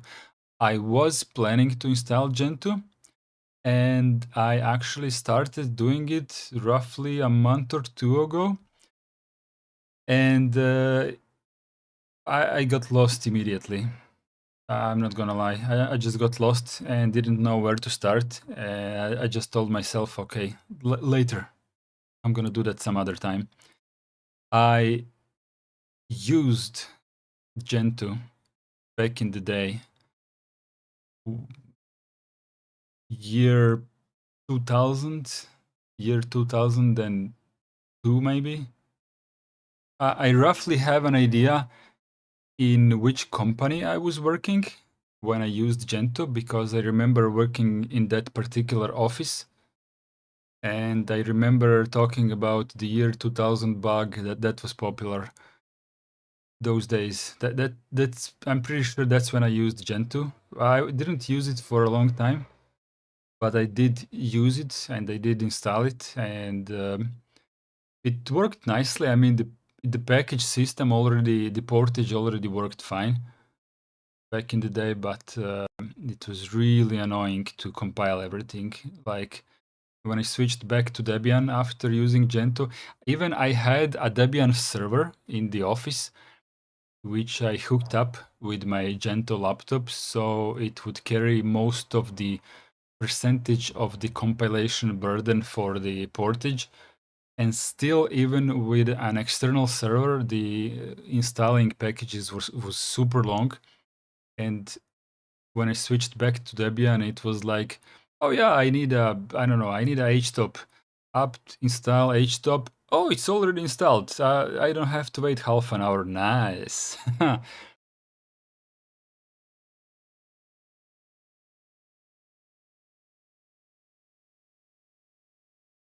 What extended regular expression would match any email address?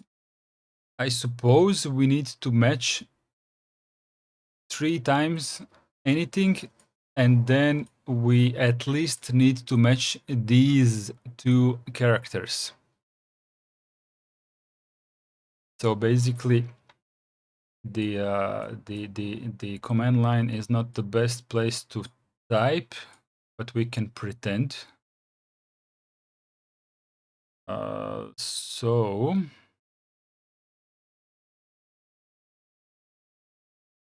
I don't know if we need caret here, but I suppose it's not a bad idea to use it, and then just use the one that you guys call greedy, and then put at here. I just am not sure if I need to escape it, but I don't remember at being a special character for anything in regex, so I suppose we don't need to escape it. And then we need to do this, and then we need to do this, and then we need to do this.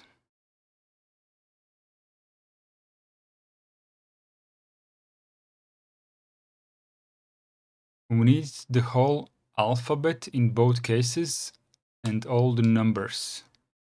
Ah, so the dot star is not a good idea. Okay, let's fix it then.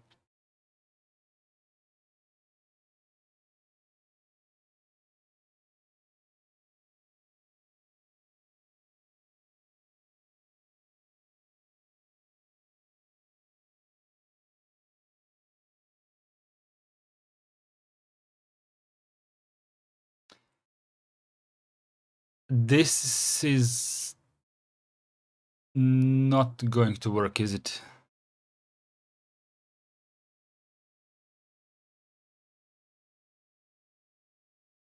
Ah, so it has to be at 1, maybe?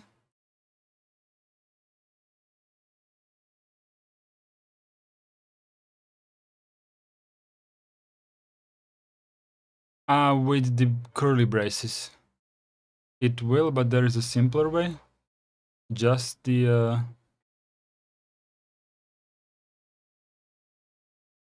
Is this correct?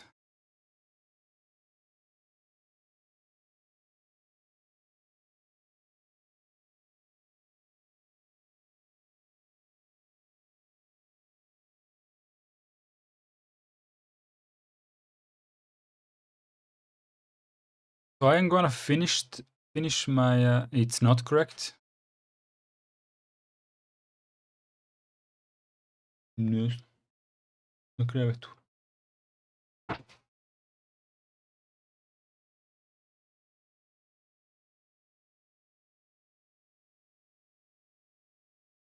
Ah, so the curly braces come after the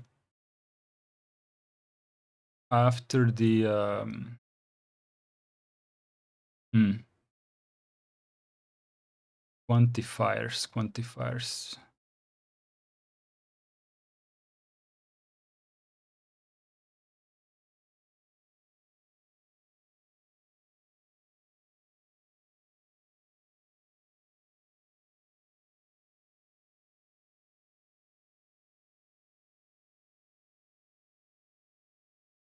Letter character if it appears at the beginning of the regular expression or if it is preceded a backslash. So I can use backslash on anything, I suppose. It doesn't have to be a special character. So basically just this. Whatever I escape in in regex is the literal character. Is that correct? Email is always in lowercase. No, it's not. It may function as a... it may be... how do you say it? Non case... email is non-case sensitive, but not always will people write their email in lower caps.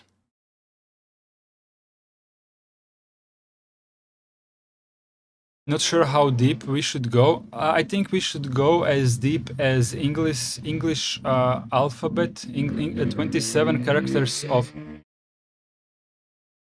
27 characters of English alphabet in lower caps, upper caps, numbers, and maybe dash and dot. That's the majority of email addresses, I think. I can't remember more of that. English letters in both caps, numbers, dots, and dashes. Let's pretend it is to make it easy for now. I think it's a good exercise that doesn't. How do I put it? We will not, Iceblade. We will not get anything by skipping this to the next one. So we can make it more complex. Why not? So all num dot. Okay, this is complex for me. Iceblade says A to Z.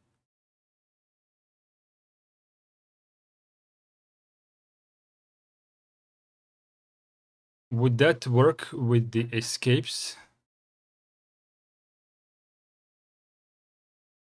I'm not sure, Iceblade, in your last example, the square bracket A to Z and then whatever behind it. What is the intention of your first dot star? It doesn't fit. It kind of doesn't make sense. It feels like you could put what you were trying to do, Iceblade, is A to Z.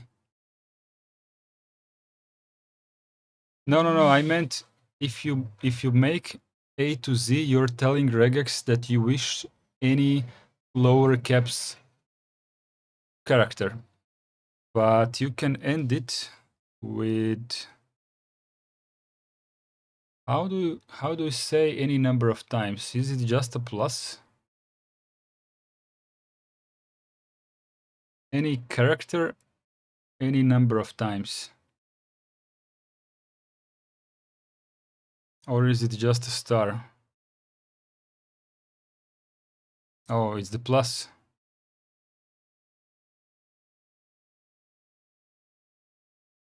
I think Alexei said yes to my plus. If any doesn't include 0.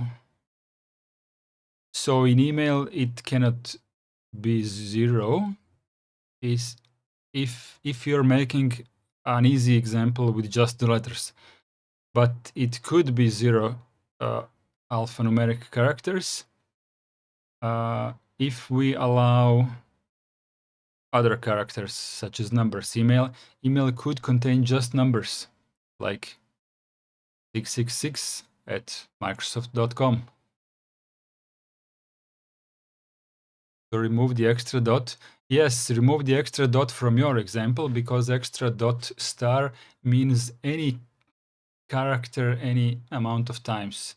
So the part in the square brackets is completely redundant in your case. In your last example, you can use parentheses, Alexei says.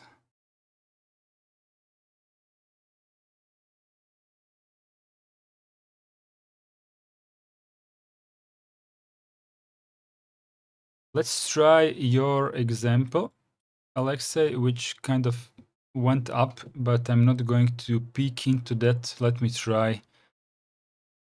Let me try on my own. Represents an alphanumeric character. Alphabetic character represents a character that fits into the ASCII. So this is definitely not useful for email. This is not useful for email. This is not useful for email. Digits, maybe. These, maybe.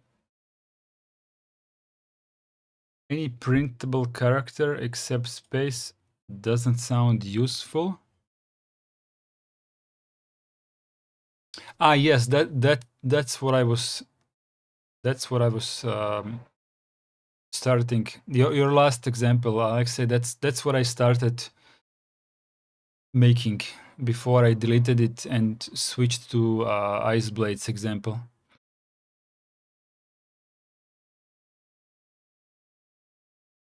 Zoran says A to Z 0 to 9. Can you put all that in one square brackety part? I thought that you need to have it separated.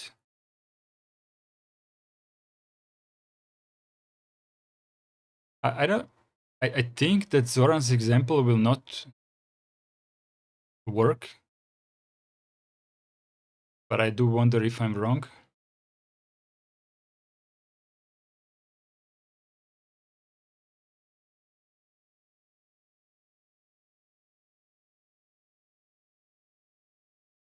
Represents a lowercase character. Let's go. Let's not use these whatever they're called bracket expression. Bracket. No, I mean the classes. Yeah, classes. Classes are a bit difficult.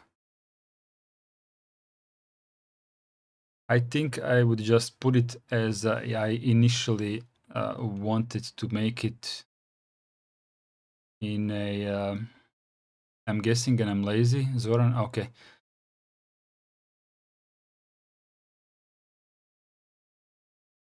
This is what I wanted to do. A to Z. This is where I stopped the last time before I switched to Ice Blades example. So add just numbers now, 0 to 9. And we have basically whatever here. And then we have the @ sign, but it's not escaped to be just once.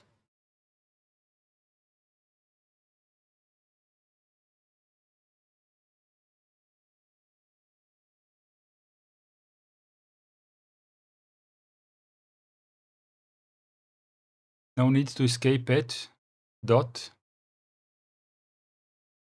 @ dot. But is it wrong if I escape it? Is it wrong?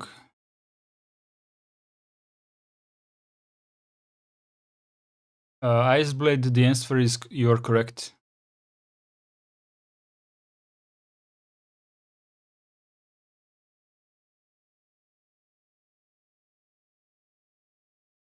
So now we are missing the dashes and the dots.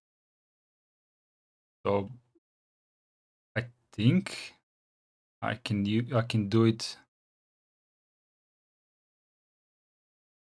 like this. I'm still not sure if I need to escape something or not.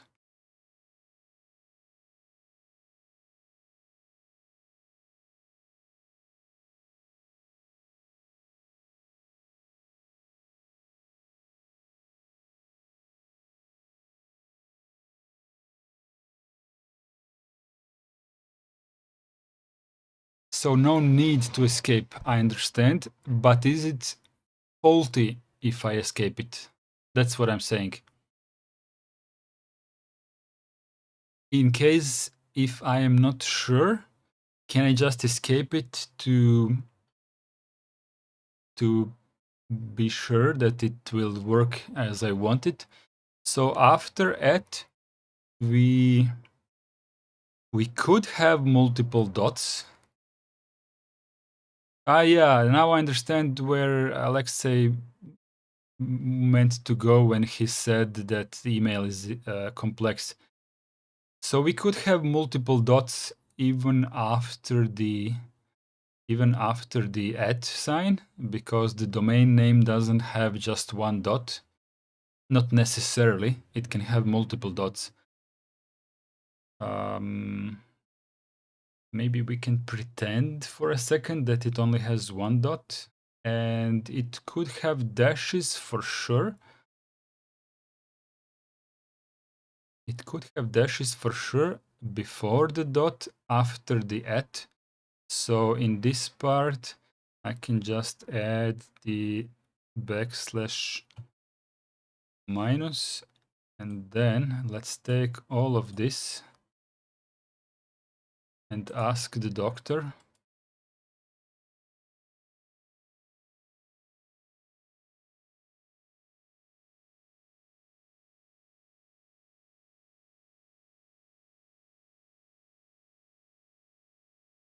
I assume email can only have one at.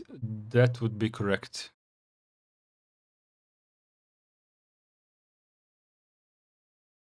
Also, domain name can't exceed 250 characters, and the alphabet is restricted to.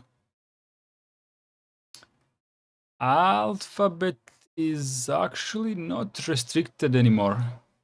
Not sure since when, but it's not just the English alphabet that can be registered now.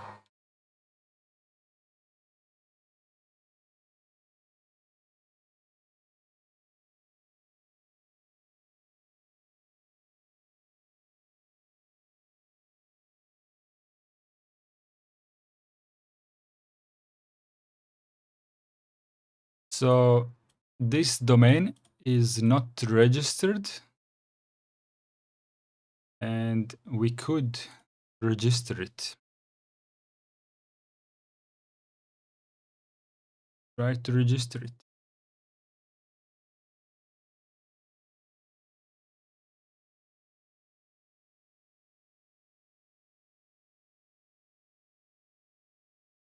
See what I'm saying?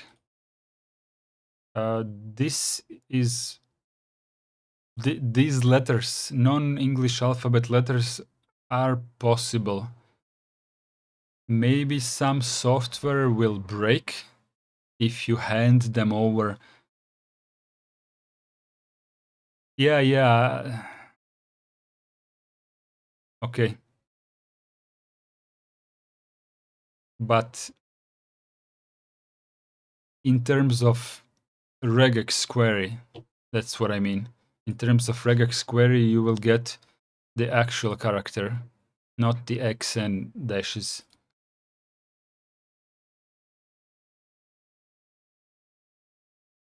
So lazy search for emails could be done with at. Well, one of the popular examples where you would want to search for an email address is if you are creating a contact me web form. Contact us. UPS contact. Okay, this contact us on Microsoft. Does that work? No. Results.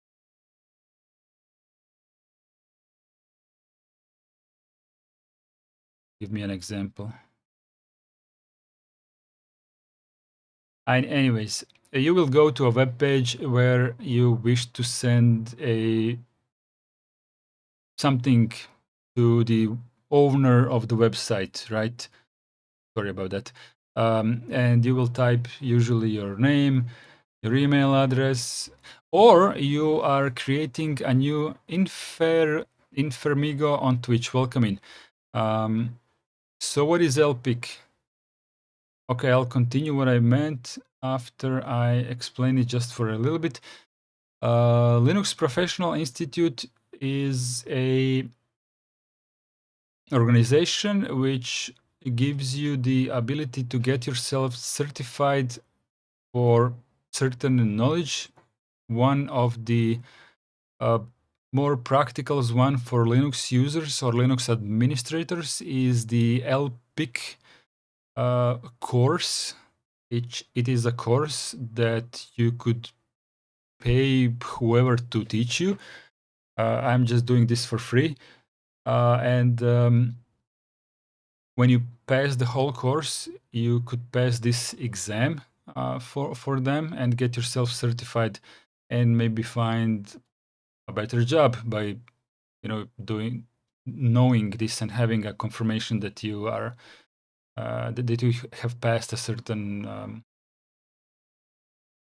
exam.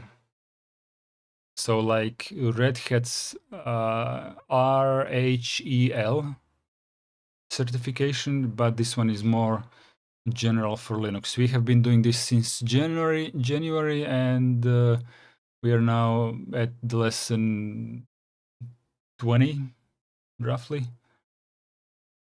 In Fermigo, I'm currently running Linux Mint and learning C for embedded system robotics. So will this help as professional, as Linux plays a huge part in robotics? Will well, it could. It could if you want to broaden your knowledge of the Linux, because a lot of things that we do here is Linux shell. Right now we are on regex, which is really useful not just for Linux but for all kinds of stuff.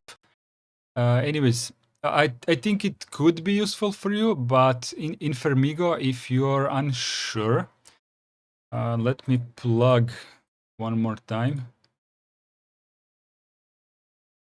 Live playlists. Okay, playlists. Help pick.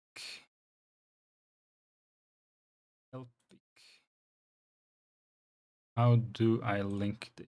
No. Let's see if this works. No, it works. Went straight to where I didn't want it. Ah, crap.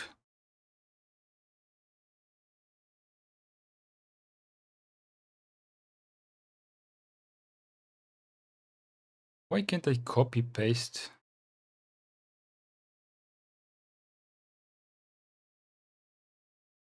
Ah,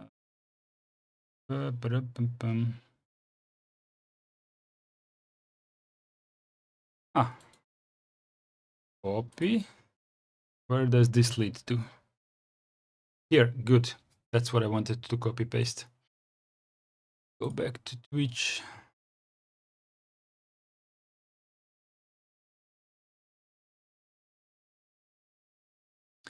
Sorry for the whatever the command is called. I know what you meant with the exclamation mark YouTube, but I don't have the bot running at the moment. Actually, not many people come into my Twitch stream. Most of you guys are on YouTube, so that's why I didn't invest too much effort into Twitch. I do have a bot in chat who is copying the chat on my screen, but I don't have the commands for YouTube links. Sorry about that.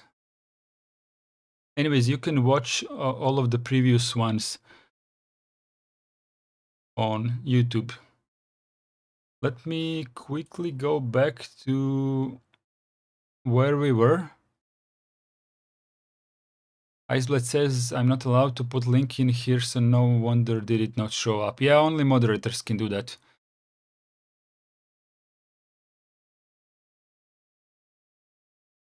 I can set up the bot for the YouTube command in 3 minutes, but maybe I'll do it at the end of the stream. What you could, that's what I meant. Check out the previous videos and see if it makes sense for you. Also, below the YouTube video, there is a link to this PDF that we are reading, so you can scrub through the entire PDF and see if there is content for you that feels that it could help you.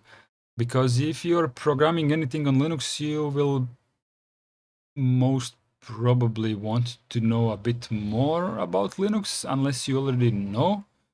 So put it on a scale for yourself and see if it's worth it for you.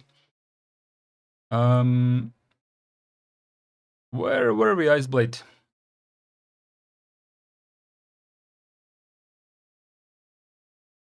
$sign. Oh, we were on the first exercise.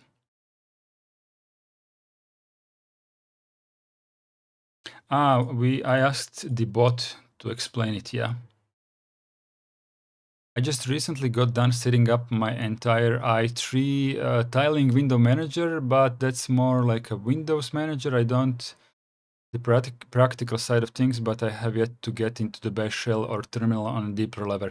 In that case, if that's something of your interest, then yes, these streams and video on demands will be helpful for you, even if you just go through the PDF. But if you stay a little bit, you'll see how we work. It's not just reading. It's not just reading the PDF. Reading is just one part. We talk a lot together about how things work, how things should work. When somebody doesn't understand something, we dissect it quite a lot. I got confused on this lesson a lot, so the lesson waited for me to catch up a lot. In Fermigo, though, I do know a good amount of terminal for sure, but still on a more advanced level, because I will be working mostly with robotics embedded. I have heard that robotics uses a ton of Linux as well as Linux. Well, thank you. You're welcome. Let's switch to the bot and see what the bot thinks of my expression. Match any full path that contains at least one. What? Oh, I scrolled up, sorry.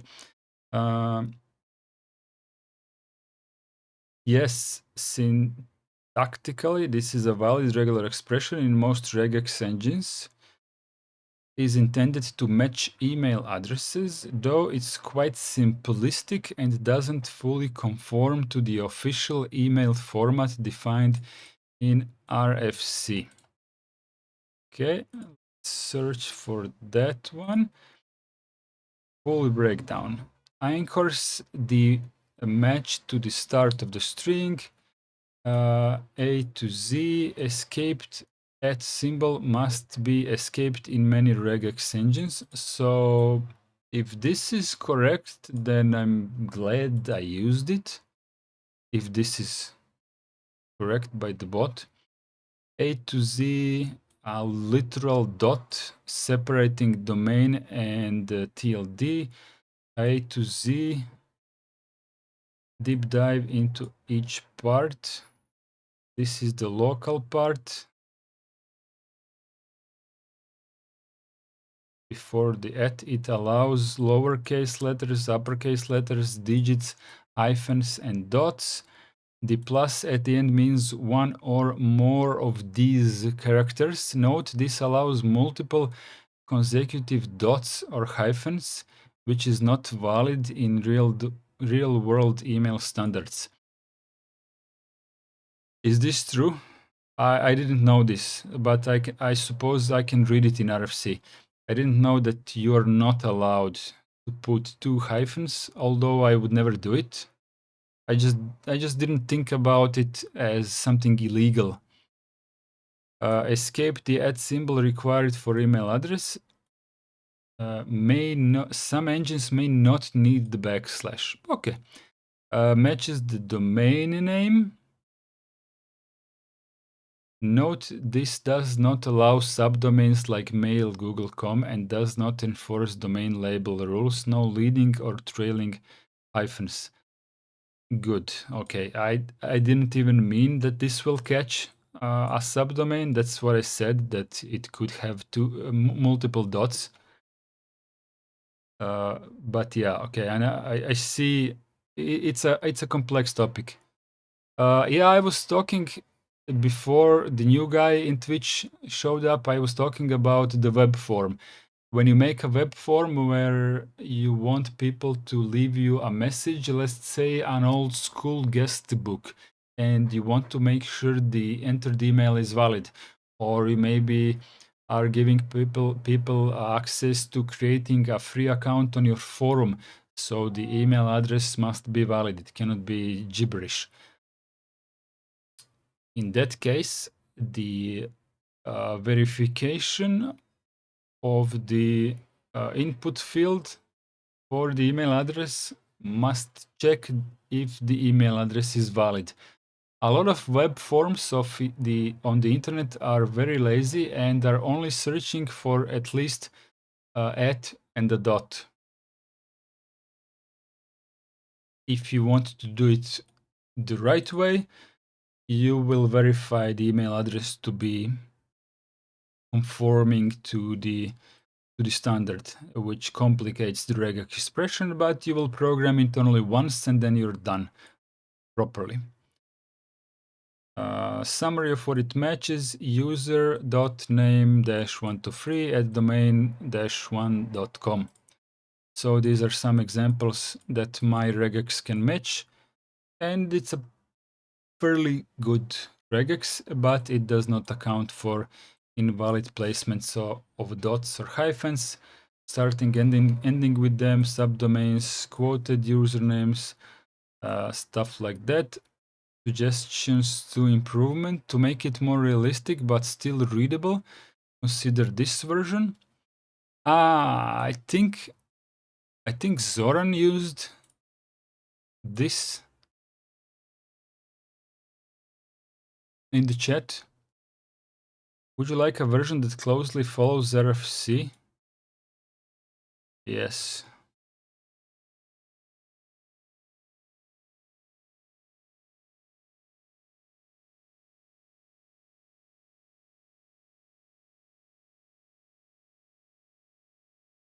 What do you think, Iceblade? This is the full regex to catch a standard email address.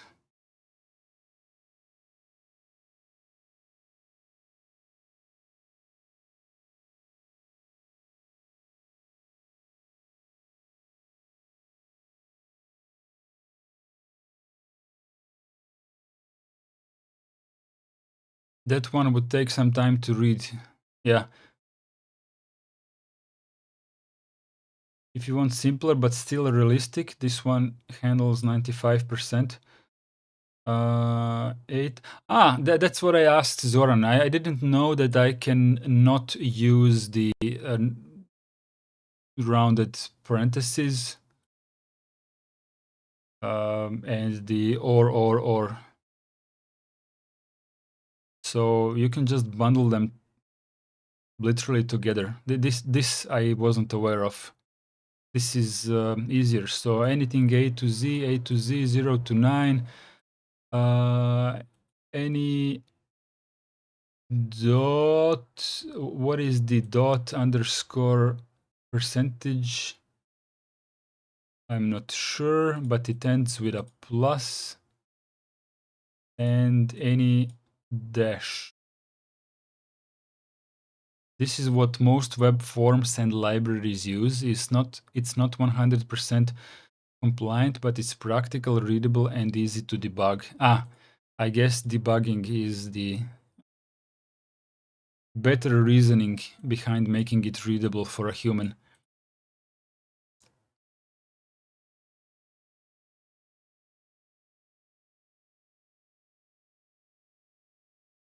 This is not necessary.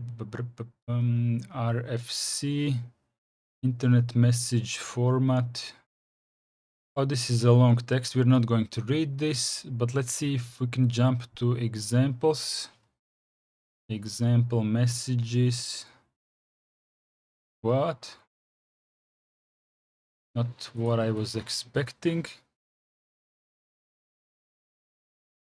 Requirements, syntactic notation, structure, line length limits, header fields, atom. Yeah, this is going to make us an expert on formatting an email, and we are not going to do that today. Let's skip to the second exercise. What extended regular expression would only match any IPv4 address in the standard dotted quad? I have never heard of the expression dotted quad format. I use email address every day. and I never heard anyone uttering the verbal expression dotted quad format. What extended regular expression would only match any IPv4 address? Well, that's kind of easy, right? Sorry.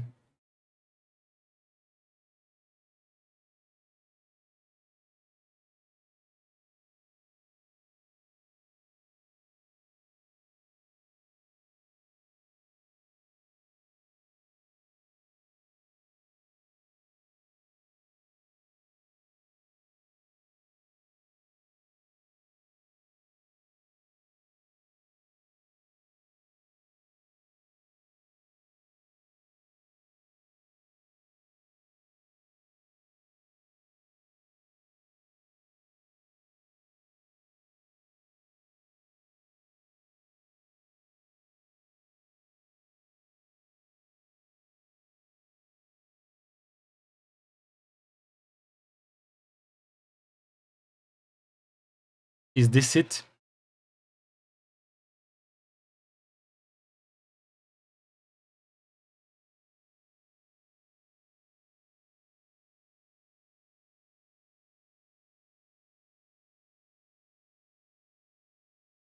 Could be simpler.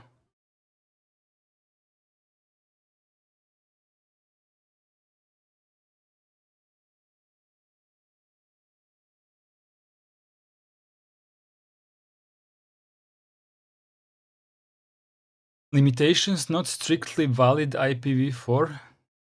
Ah, yeah, I screwed up. I wasn't thinking.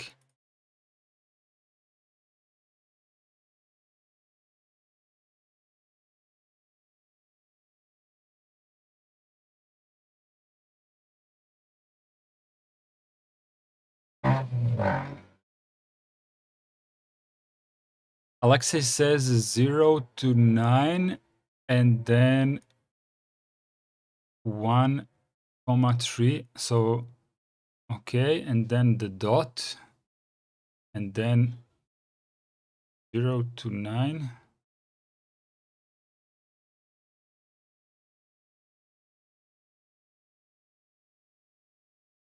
I don't even understand your example. You have in parentheses dot. So your parentheses part needs to be 3 times. Iceblade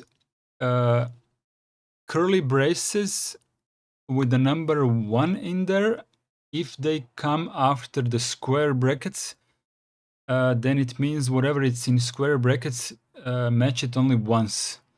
If it's 1 comma 3, then it matches it either once, twice, or 3 times. It's like mine, but instead of repeating stuff, I used 3. Okay, but yeah, okay. It's not very much simple, but maybe it is. Okay, but I also missed the fact that IP address cannot go further than 255. So without looking at the result below, how do we tell regex to go from 0 to 255?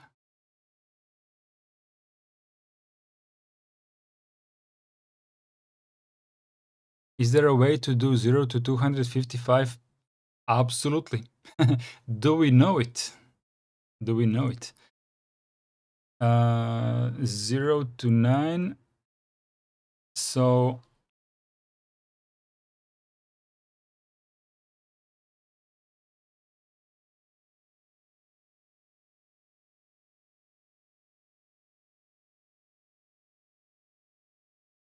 we need a number, but we are not. We know that the part before the dot can have 3 characters. We know that these characters are are digits, and we also know that as a whole number, it can go up to 225. It's a bit, unless there is a way to tell regex to count up to 255, it's going to be difficult to match all of the combinations.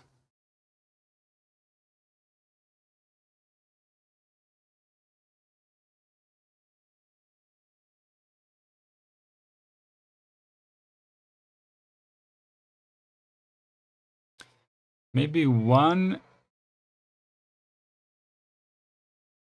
question 0 to 9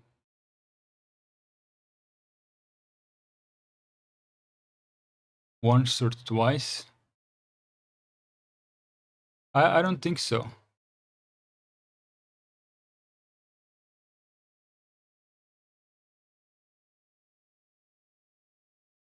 Let's try. I'm still refusing to read the result here. Can we use these?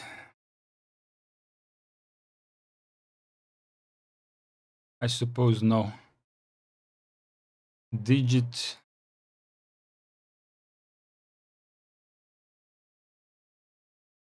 Hexadecimal digits. No, these are just digits. I need a number, an actual number.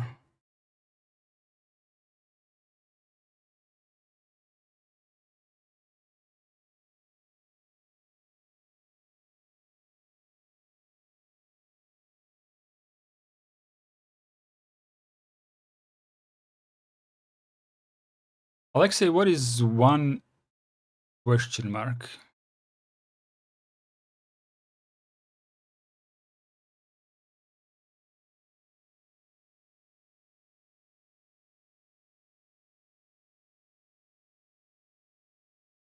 So the one question mark is, do we have number 1 appearing or not appearing?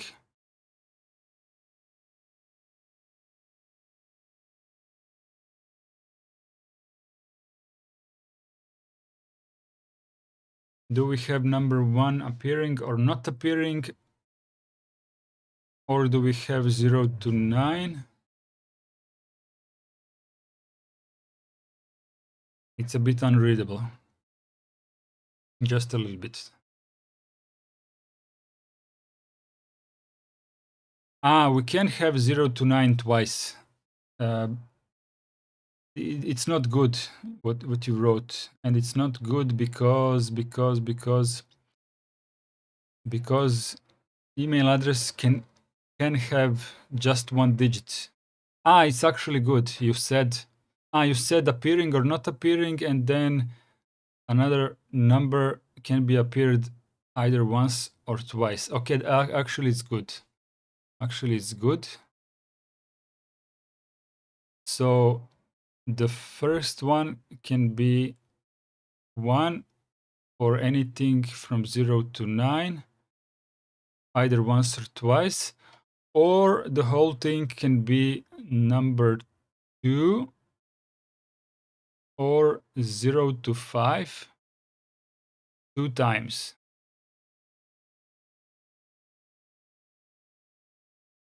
What about if it's just one number, then the left part is valid? I'm still reading Alexei's solution. If it's just one number, then the left part is valid. If it's two numbers, then still the left part is valid. The left part of the pipe.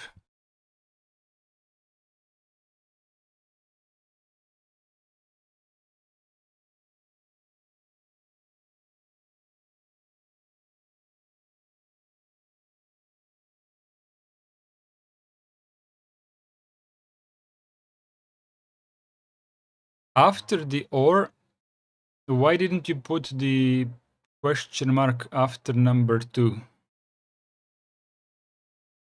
Because the IP address could be 25.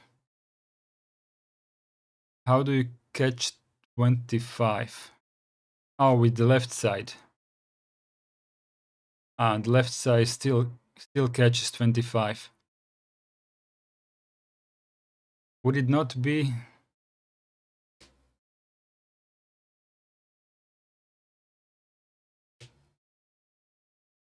Iceblade says 0 to 2 once. You already failed, I think, when you said that it has to be once. What if it doesn't have to be? 25 is catched by the first part. Yeah, first part. The second only catches 200 to 255. We could try to use your example after reading this one. Oh, damn.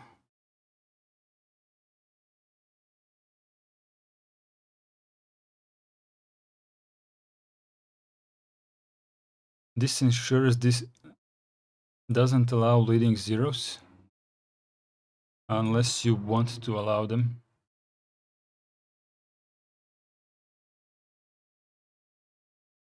Let me go to YouTube. Where is chat?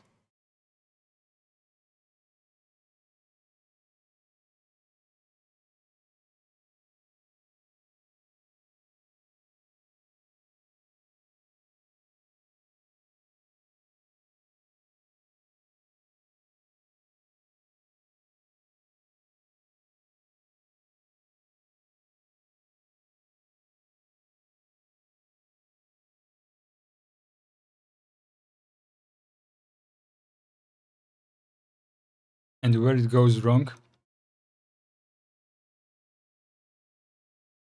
Match either the left side or the right side. Optionally matches a single number 1 and then matches 1 or 2 digits, each digit being 1 to 9. Okay, this we know already. What this matches, if 1 is present, 100, 199. If 1 is absent, it matches only 0 to 99. So this side matches 0 to 199, but also matches 000 to 099, including invalid octets like 099. Okay.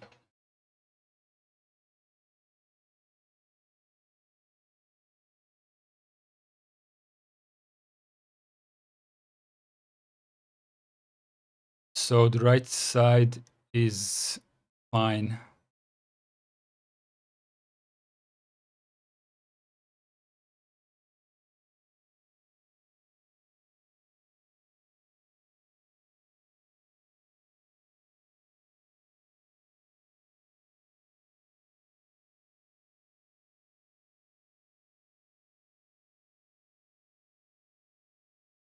This part accidentally allows up to 259.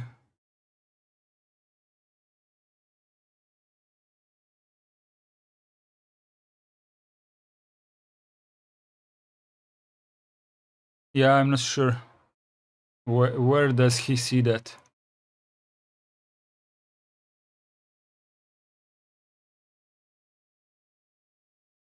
Right side matches 2 digits both between 0 and 5. 0 to 5 twice matches any 2 digits in 00 to 55 range independently. So it matches 250, 255. It also matches 252, 252. This is all fine.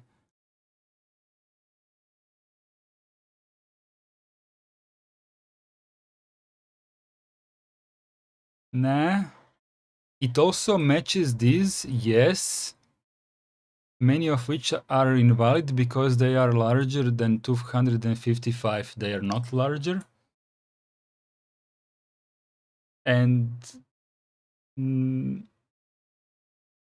we have a very good opportunity on these live streams to demonstrate the power of ChatGPT and their brothers, other large language models. They are really smart.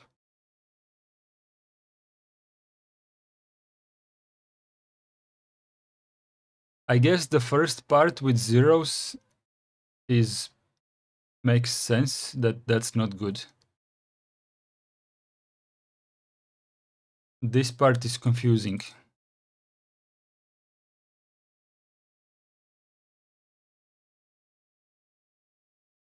Guys and girls, if you need to quickly create a regex for any kind of your work, and you want ChatGPT or any other large language model to help you, don't rely on these tools simply because they don't know what they're talking. Or popularly said, this one is hallucinating.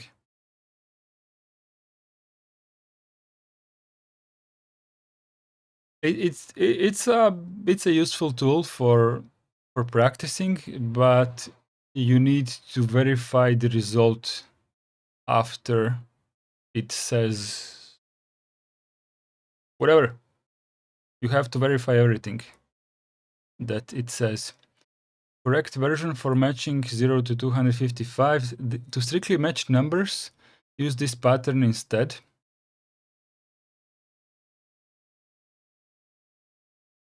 "25" or 2 0 to 4 or 0 to 9 or 1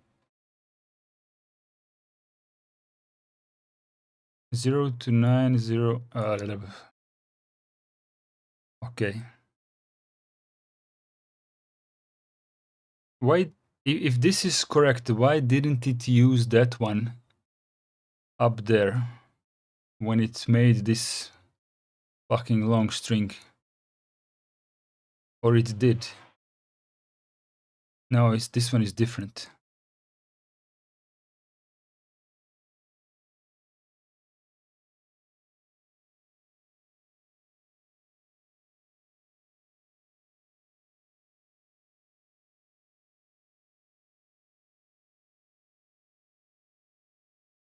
"250 to 255 or 200 to 249 or this one or this one." All right, it did catch an error, but its reasoning is very false. But is this correct? This part accidentally allows up to 259. I don't see it. How does it allow a 259?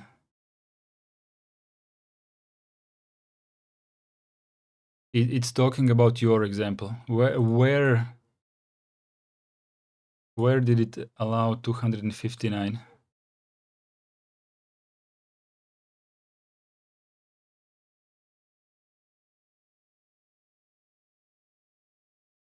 Yeah, exactly, it doesn't. But back to his example. 1 to 9 can be or doesn't have to be. Okay, the no leading 0.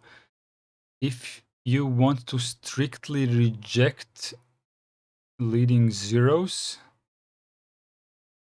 do it like this. The problem is it doesn't allow 249, which requires another pipe.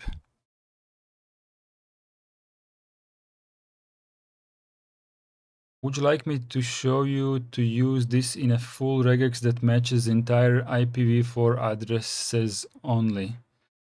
I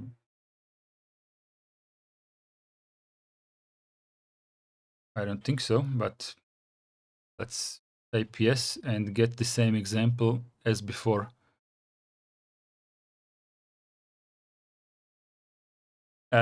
Not the same example as above. This one is different.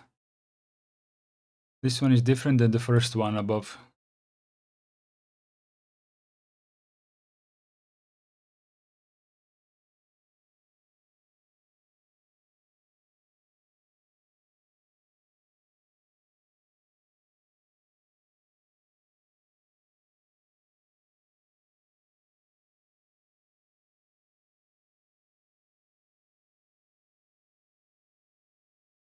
Perhaps large language models could be useful to help a user or administrator to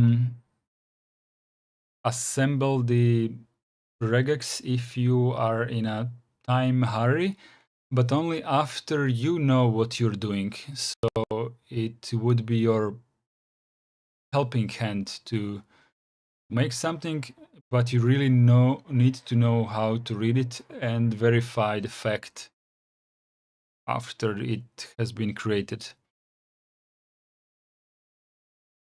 Now let's start over with IPv6. I don't think so.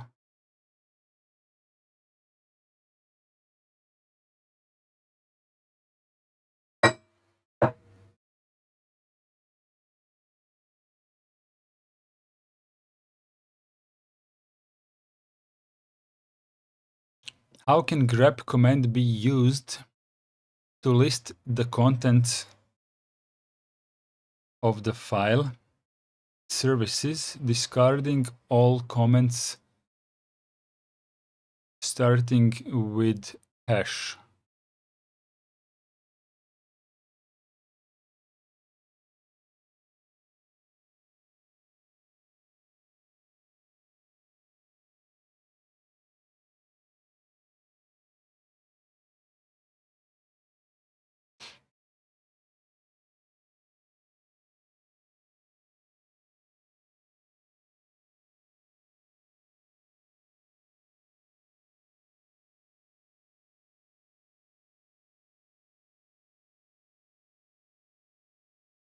We don't have any hashes except in the first line, apparently.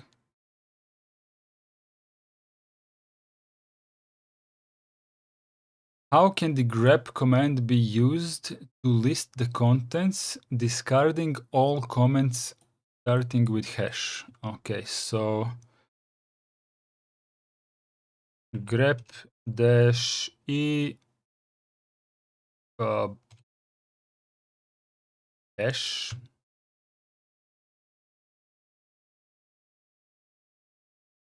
like this.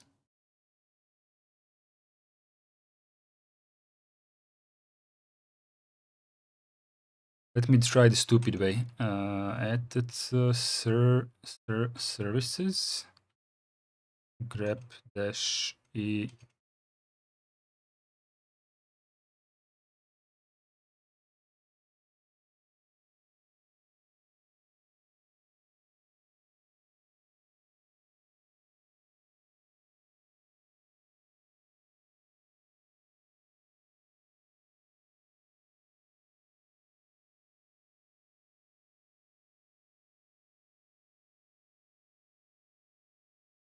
What the hell is this?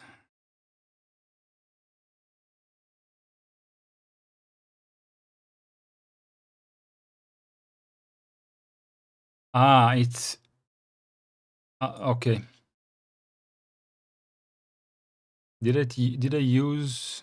Let's practice.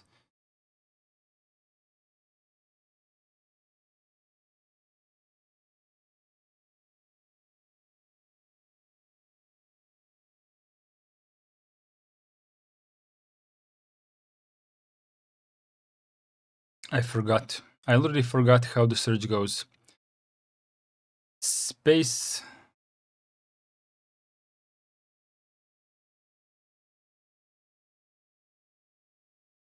Was it? It wasn't. Space any number of times. How do you use space any number of times?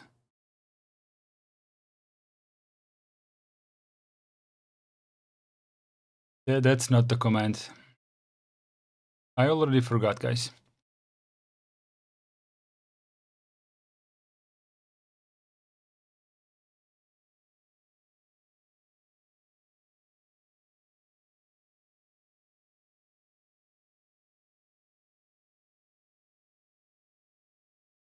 Do you see what I'm trying to do? I'm trying to find dash e, but I kind of forgot how it goes.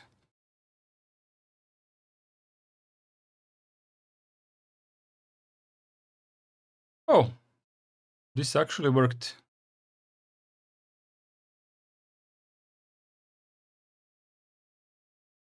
but it wasn't the same as the lesson in PDF.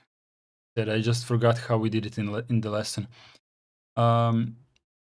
Use patterns as patterns.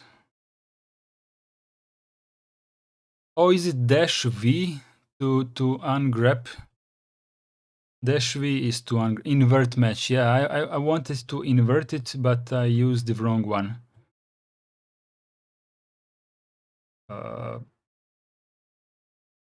Where is it? I wanted inversion, but it wasn't dash E, but dash V. Oh, now it's fine. Yeah, that's it. But I screwed up with the letter here. I remembered the wrong letter. I did want inversion. I just thought that it was dash E.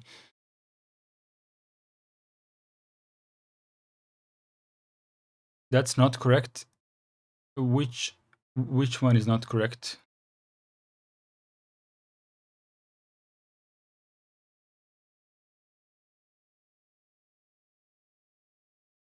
Starting with hash. Okay, I see now. It's incorrect, yeah.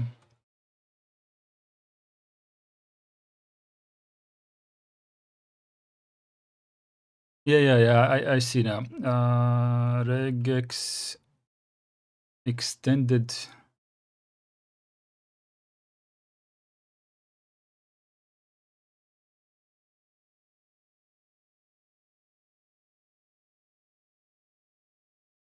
Oh, so E is regex. Okay.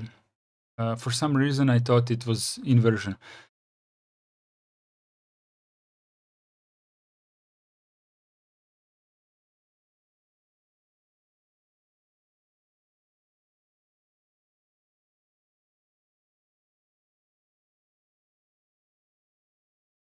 What is the difference between capital E and lower caps E?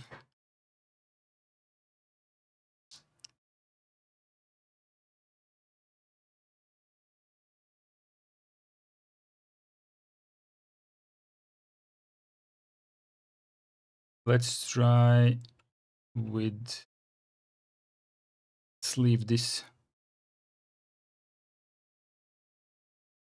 Not sure if they wanted dash V, but it works.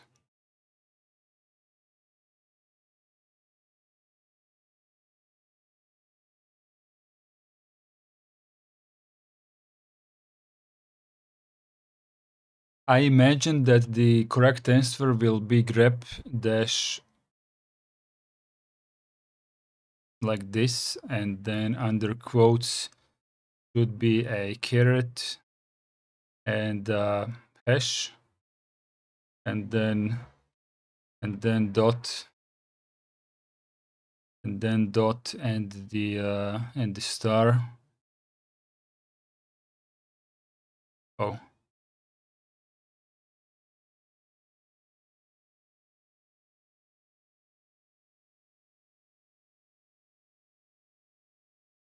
Oh, now it's fine. No, this is, I think this is fine. I think this will fall under the correct answer. Maybe yours as well.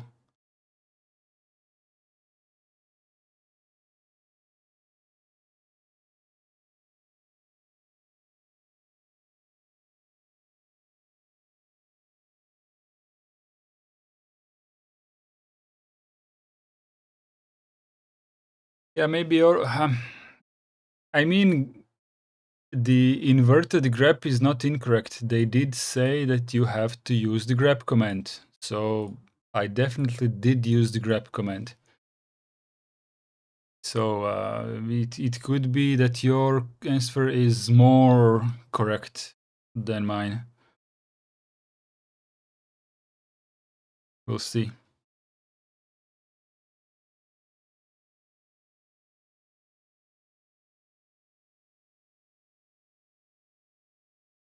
Yeah, it would. Iceblade.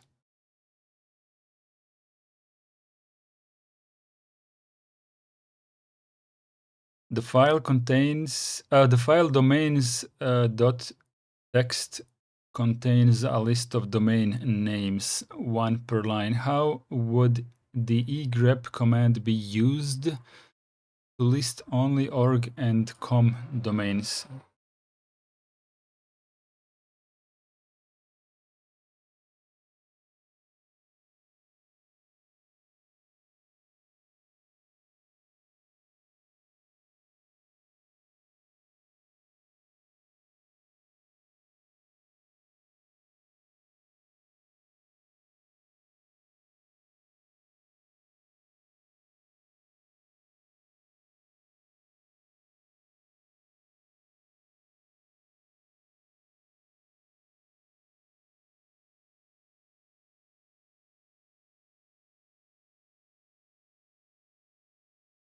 Didn't work out very well.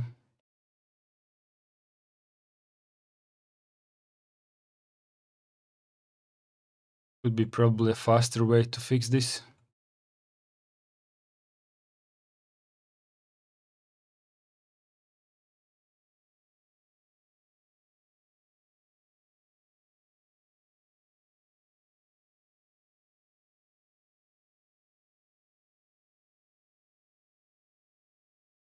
Regex replace Ciano.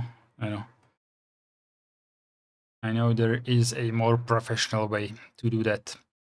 How would the egrep? Let's remember what egrep even is.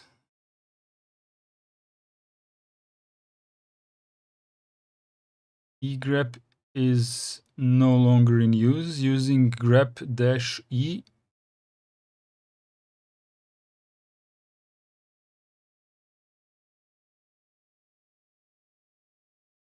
I'm confused.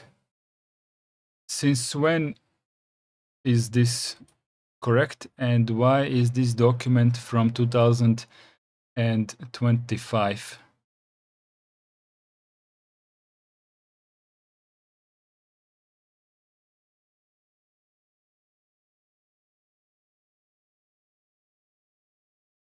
Sure, but the PDF from 2025 is asking me to use a command which Debian considers obsolete, at least from when Bookworm was released, if not earlier.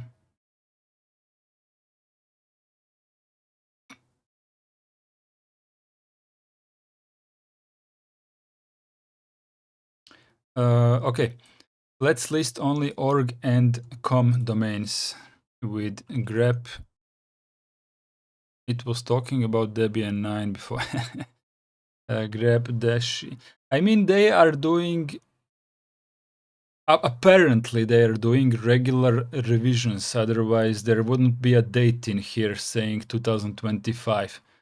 But they don't seem to have went through the entire texts or something. Are they waiting for me to give them feedback, or I'm not gonna do that for free. Let them take care of their own document. grep-e domains. What's the name of the domains.txt?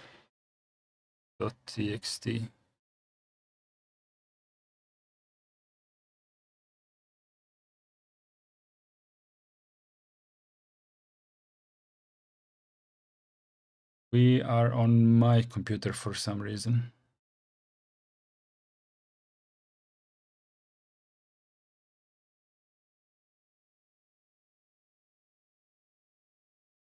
And that's not what I wanted, but okay. I should have turned off this tab.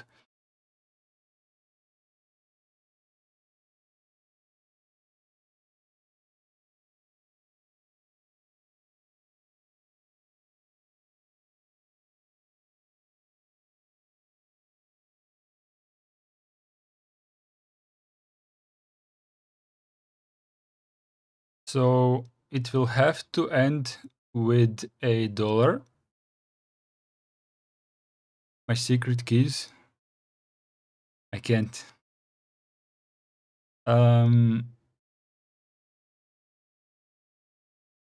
It will have to end with a dollar, and it will have to contain something. Actually, we don't need. I still am trying to make it more complex than it has to be. So if we put, oh no, maybe it does have to be like this. We'll see if we can make it simpler. What was the requirement? Org and com. Org and com. Shall we include the dots? We can put a slash dot here and here, I suppose. These are excessive. Yeah, I thought so, but I wasn't sure.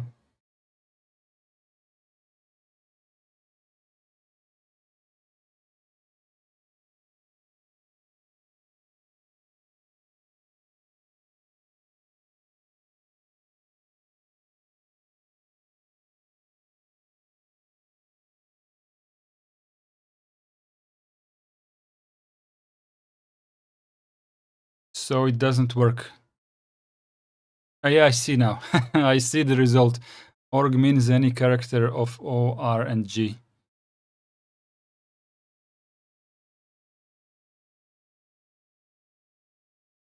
Okay, so this is clearly wrong.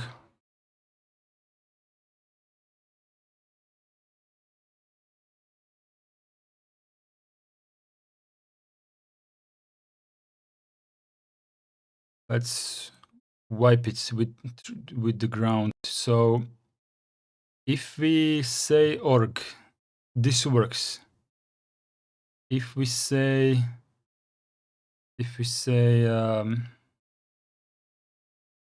com or org, but if we use or, then we have to have some kind of a bundle, right?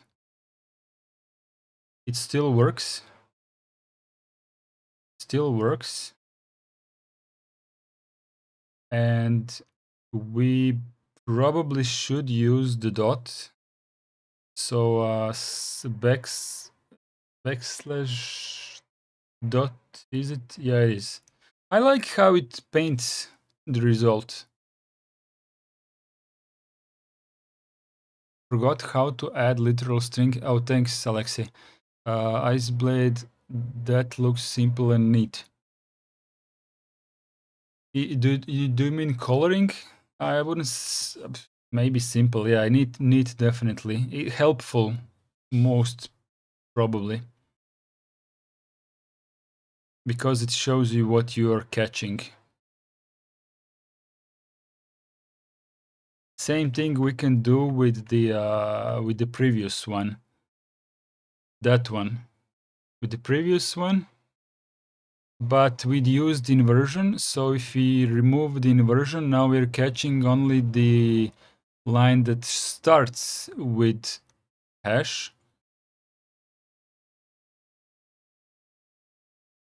I used less, sorry, let's remove less. So now the whole line is painted because we caught the entire line.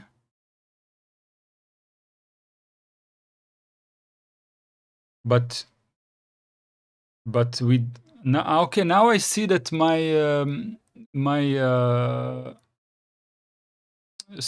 query was wrong. We don't need dot star. This is enough. This is actually enough. We only need I went back to the previous example. We only need a search query that finds a line that starts with hash, and then we need to invert the search. So the dot star was access. So the dot star was the access. Explorational.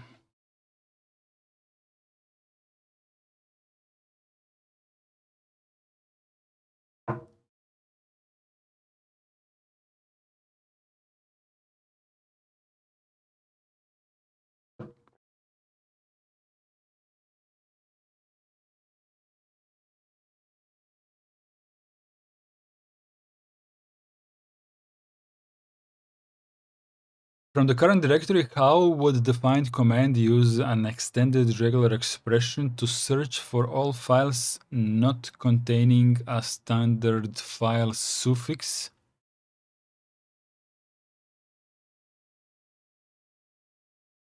File names not ending in text or C, for example. Do they want me to search for this particular example or any suffix? Basically, finding all the files that don't have a dot.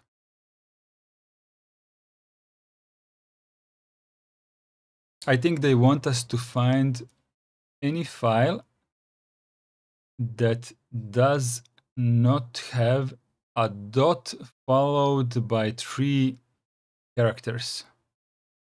By up to 3 characters.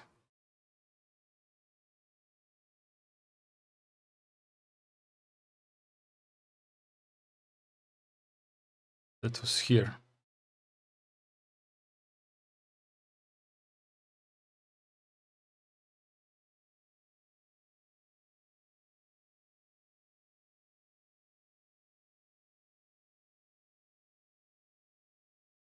So like you need something in front of the dot. Isolate. You did not catch anything in front of the dot.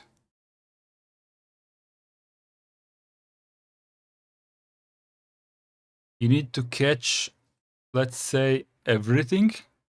That's how it starts. Wait. Maybe I'm wrong. How would it find for all files not containing? Not containing the dot something. So first we need to man find to see how to invert the search.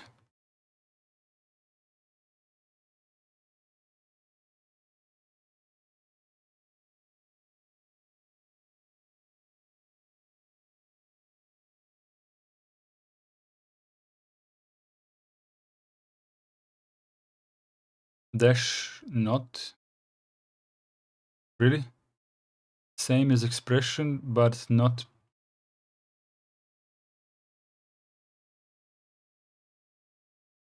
Same as exclamation mark.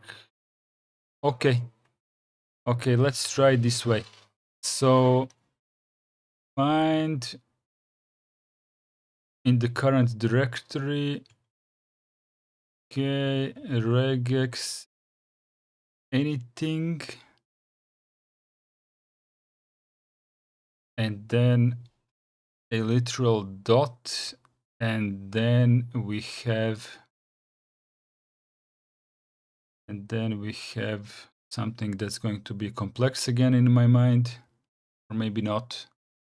Maybe we don't need square brackets.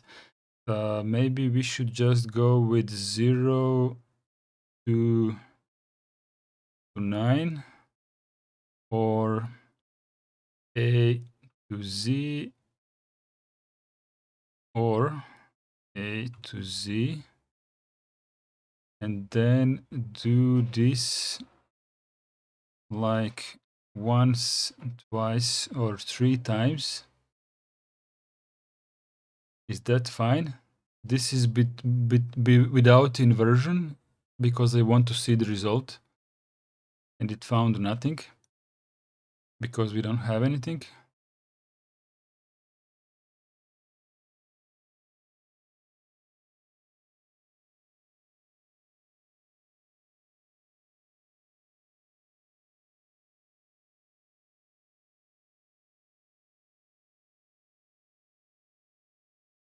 Ranges are only valid in square brackets. Okay. That needs a bit experience to understand, but there was an example where the range was not using a square bracket. This one did. This one did.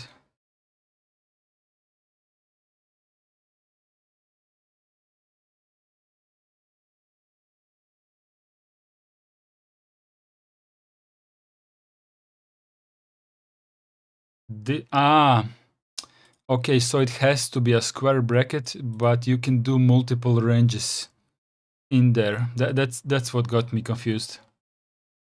So we don't need these, correct? And then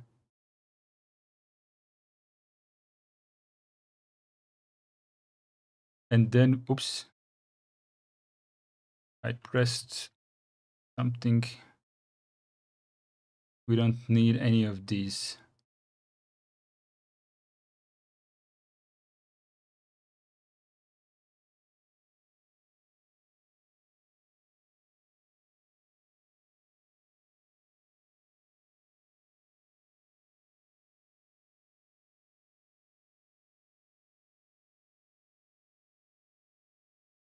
Aha, sorry.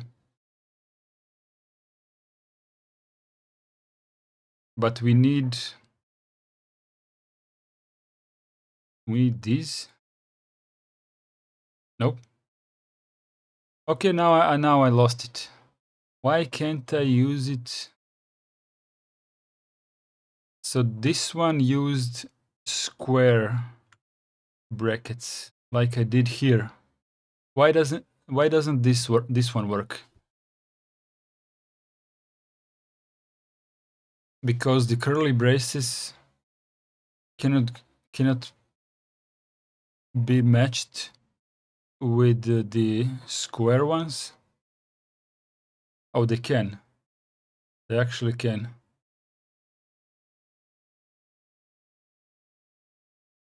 We also need a dollar sign here, but that's not the problem.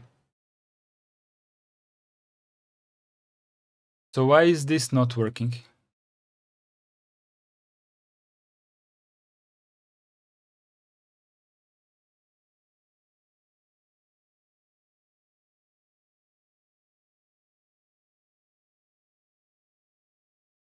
Ice blade, maybe, if you only want to find TXT or C, but I'm trying to find anything that has 3 digits.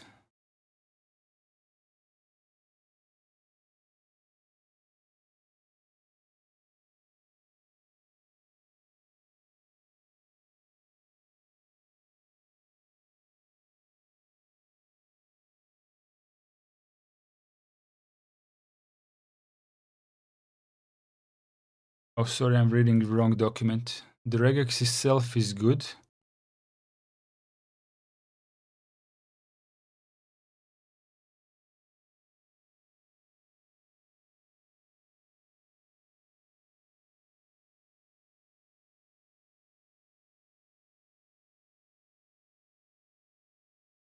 Man find extended.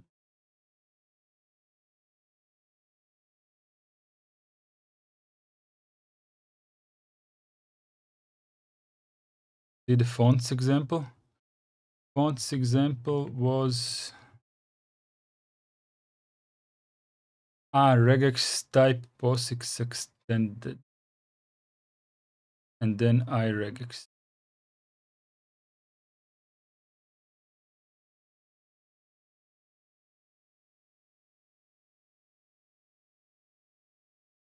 So like this.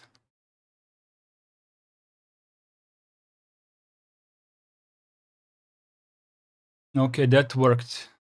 That worked.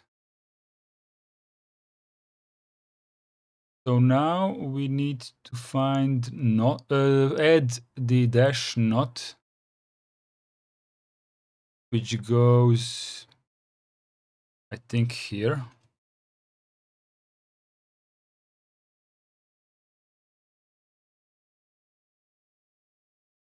That didn't work.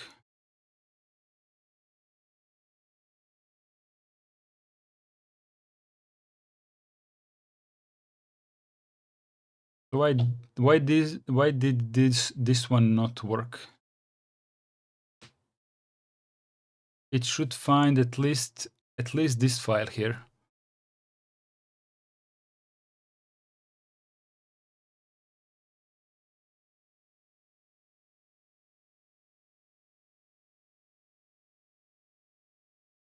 Not was not inside find command.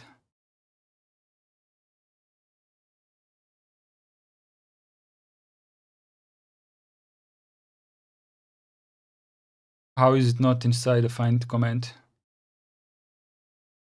Maybe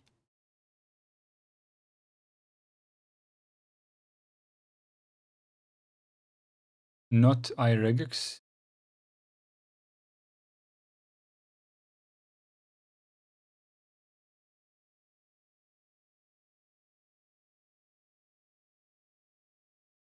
Ah, yeah, now it works.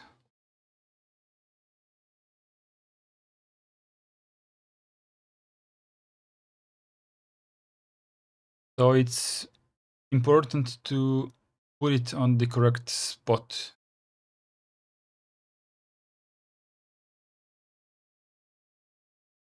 This felt the same to me, but obviously you need to put it in front of the... So this is just the enablement, and this works together.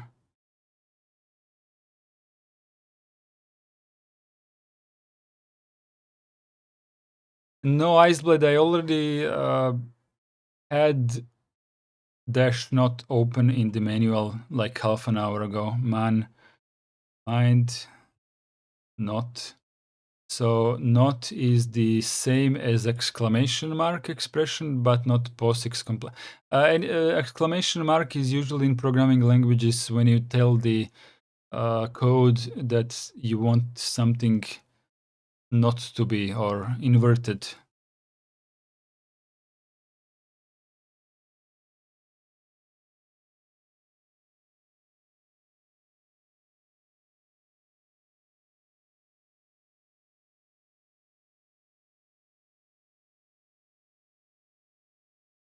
Ah, yeah. That's a good example. Command less is the default paginator for displaying long text files in the shell environment. By typing slash in a regular expression can be entered in the search prompt to jump to the first corresponding match. In order to stay in the current document position and only highlight the corresponding matches, what key combinations should be entered at the search prompt? Leroy action following on Twitch. Welcome in, Leroy. In order to stay in the current document position and only highlight the corresponding matches, what key combination should be entered? Okay.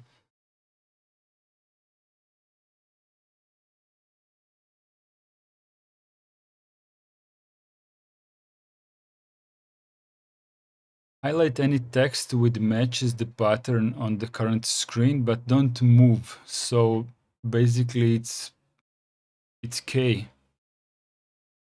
Pattern.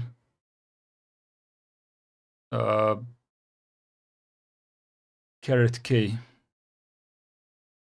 Hi, everyone says Leroy action. Hi, Leroy. So if we are doing less, okay, let's go with manual again. So we can do caret K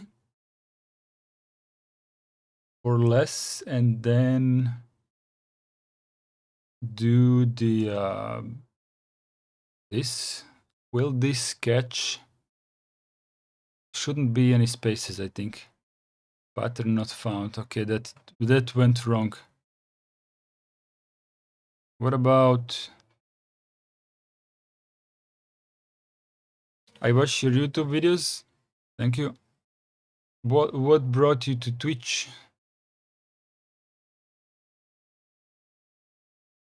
Iceblade, why do you need dash regex? You don't need dash regex because as soon as you type dash, not, thank you very much, Leroy.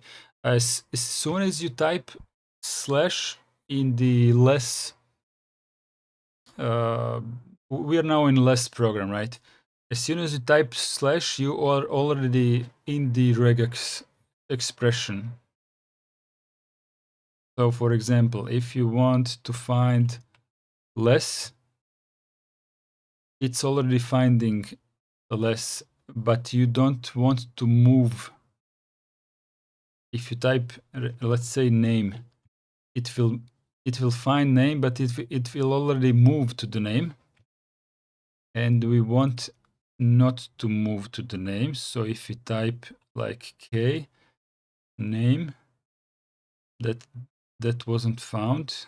I'm missing something here. Pattern not found. Let's try to understand it once again. Key bindings.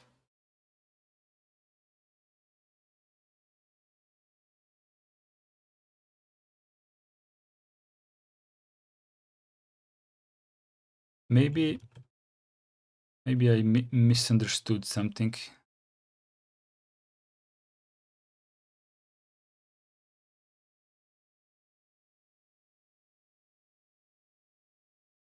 Isn't that Control K? I tried to press Control K and nothing happened.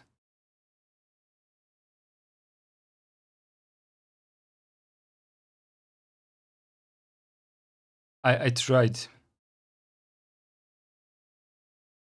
Ah, yes, it is Control K, but after you press the slash.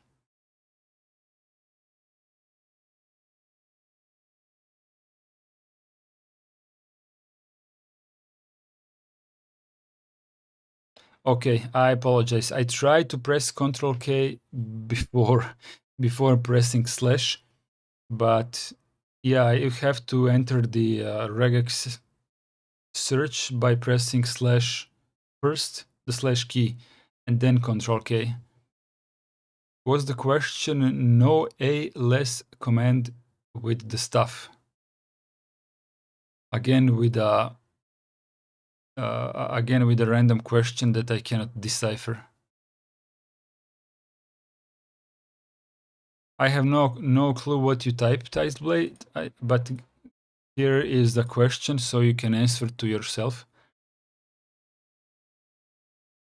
But that's it. You need to press the slash button on the keyboard first, then Control K to tell it that you only want to highlight and not skip to the result, and then type your regex search, whatever it is.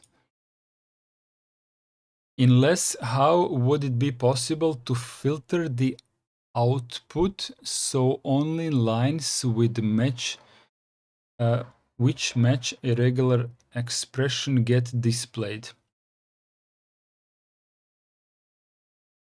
Let's find out. Filter.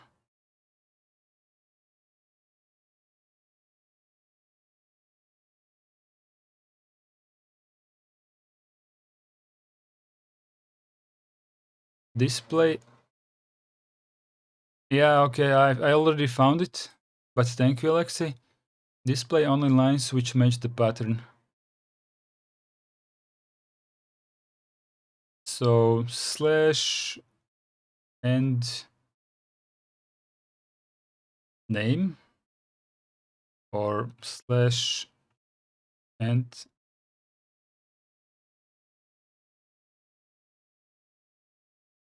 name.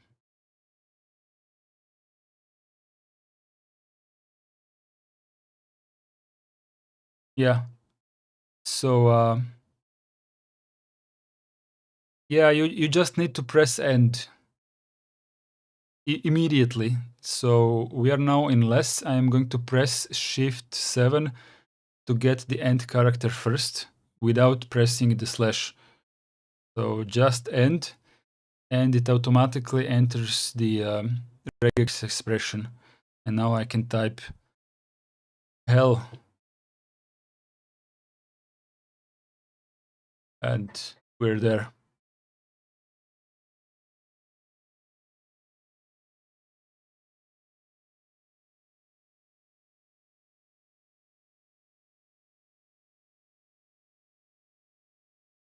This lesson covers the general Linux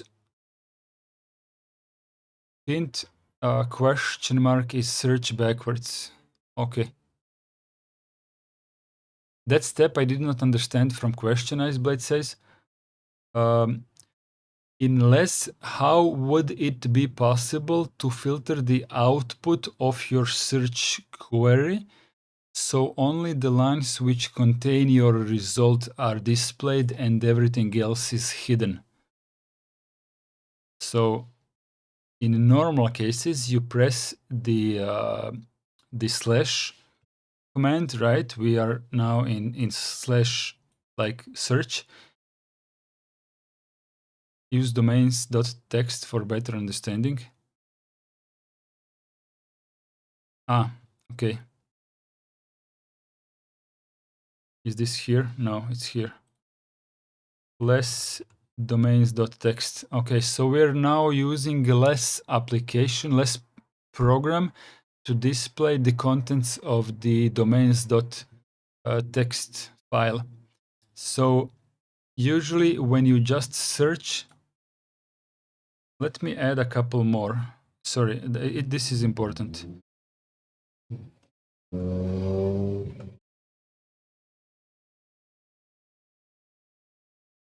Actually, we don't need to add more. I'm just gonna increase the size of the font. I need it to be scrollable. Okay.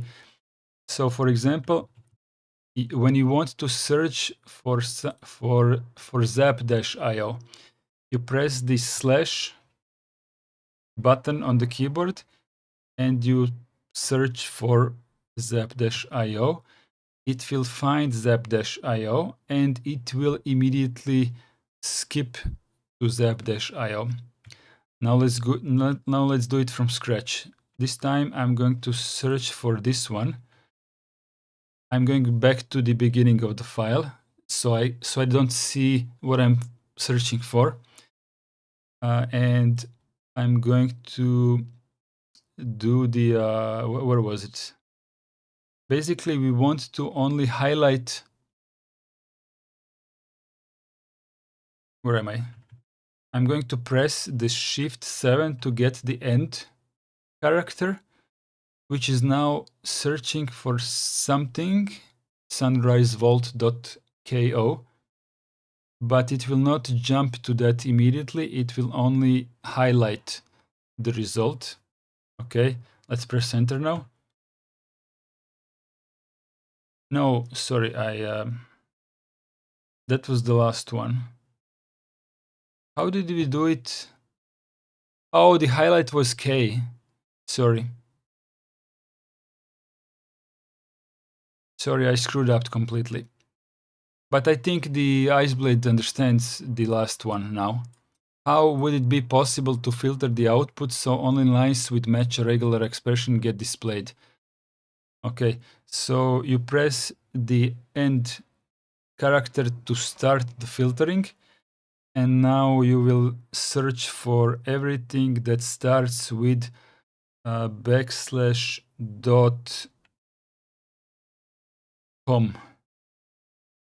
Can I just type com? I think I can. Yeah, I can. Okay, /.com will filter out only the lines that contain .com domains. Everything else gets hidden in your result. That's what the end command is.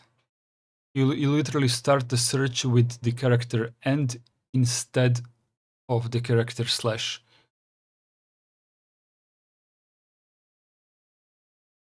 There was another way.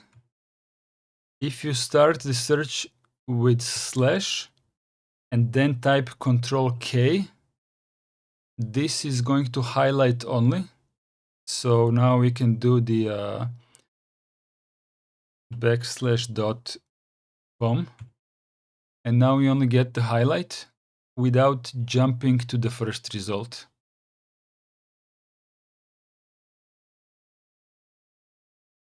Apparently .com is the first line, so that was bad. That was a bad example. Let's try with slash -k, and then let's do the \.net. So now it highlights .net. If we didn't use the Control K, but only typed the slash to find \.net, now it will jump to the first .net result when I press enter. See how it jumped to the first result. And sometimes you don't want the screen to move.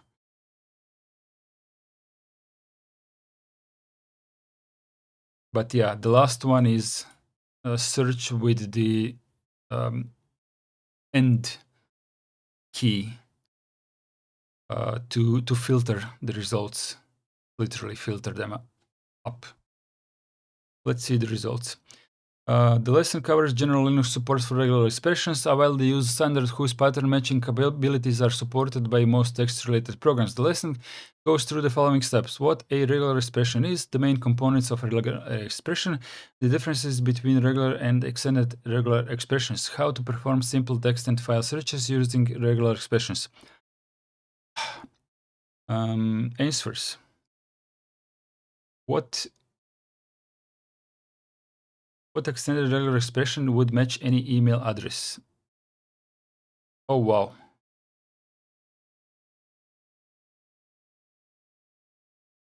They did not tell us that we should grep anything. No, we didn't use egrep, we didn't use grep, we didn't use anything. We just created a regex in our reply. I don't remember they told us to use grep or egrep. They just said, how do you match emails?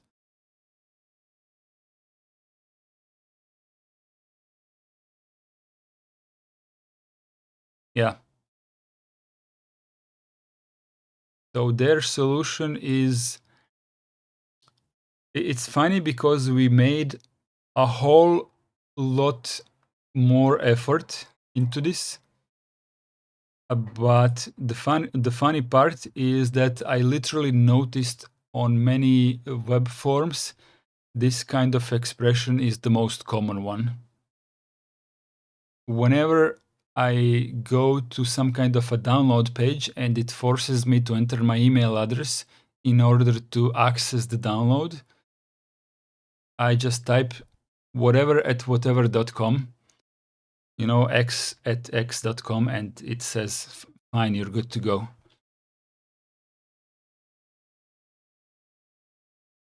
What extended regular expression would match an IP address? Let's see this one. 0 to 9 1. So is this my result? Not result. Is this my regex? The one that completely failed? That was my first regex, right?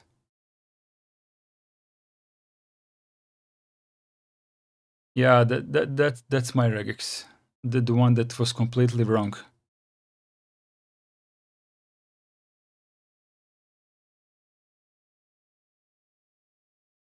Okay. How can the grep command be used to list the contents of the file services, discarding all lines starting with slash? Sorry, hash. So grep This is what Iceblade wrote, isn't it?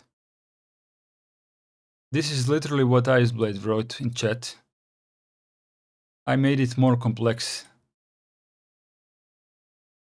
I used the same catch, but I made it a lot more complex. Okay. The file domains contains list of domain names, one per line. How would the egrep command be used to list only com and org? So I used grep -e, but the regex is important. So it was .org. I didn't do it this way. I didn't do it this way. I used it. I used grep-e and then regex something. Recursion tree is now following on Twitch. Thank you very much. Mine was better actually. Mine ended with $1 single at the end. And I didn't use quotes. Can this even work?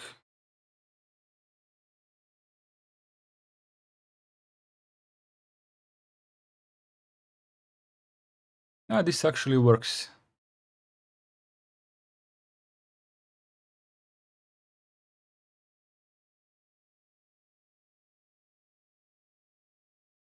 Okay, I was just wondering. I mean, whatever you put in there, in the quotes, is fine. No escapes needed.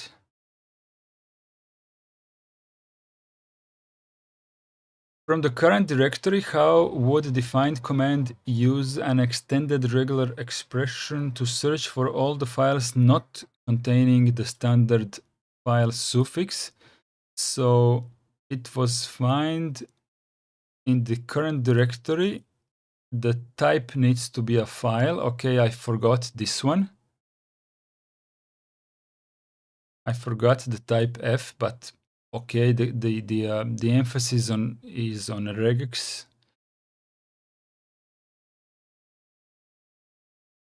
Regex type egrep not being regex.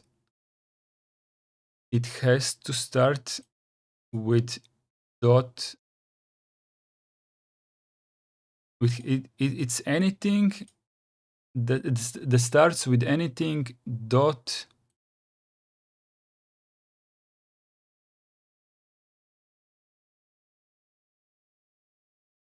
What is all num? But apparently it can be any amount of characters. Yeah, what the fuck com can match. I thought when they said standard file suffix, I thought it should be up to 3 characters. But maybe I projected. Maybe I projected wrongly. The word standard maybe made me think that I should go up to 3 characters. Apparently, they meant any amount of characters in the suffix. Okay. Okay, mine was different. Command less is the default paginator. Pressing Control K before entering the search expression. Yeah, but you need to enter. Hello from Twitch 69 SWRA. How do you read that? 69 Svra?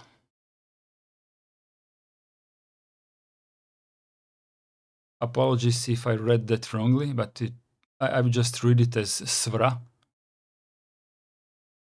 In less, how would it be possible to filter the output so only lines which match a regular expression get displayed by pressing end and then entering the search expression? Nice, Svra.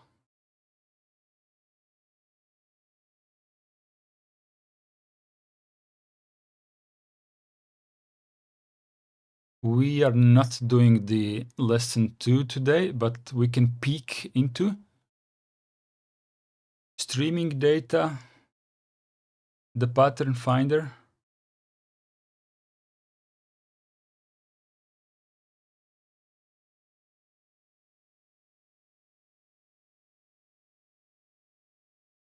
I feel the second part is equally long as the first part.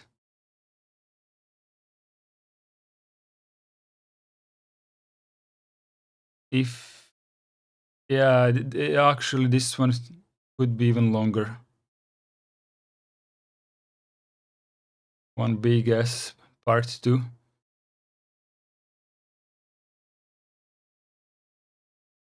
Learning regex from nothing in one lesson is hard.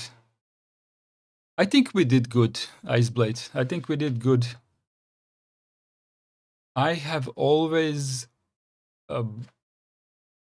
tried to run away from regex as much as I could because it felt intimidating to remember all of the expressions that don't make sense unless you memorize them, you know. So I think we did good today. A lot more examples in the second part, right, Alexei? That's good. Sure. The harder it is, the more fun it is.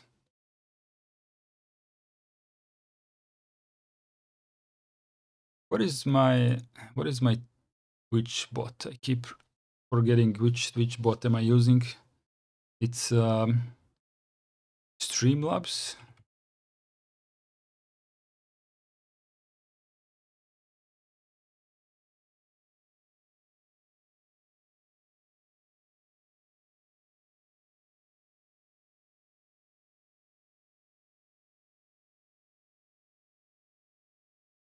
Let's try this chat box.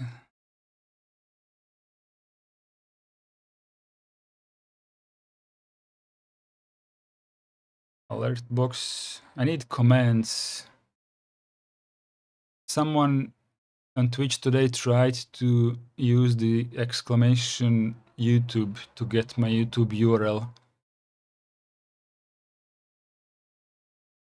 Player.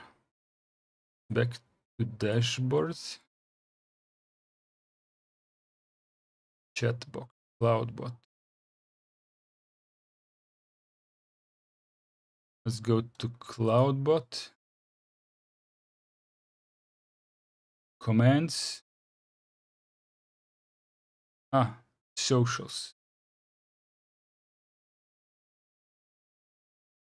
I actually have something set up already.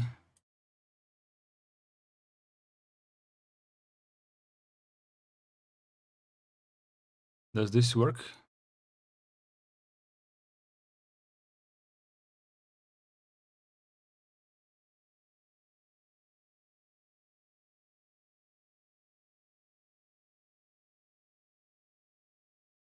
Can someone else type socials on Twitch?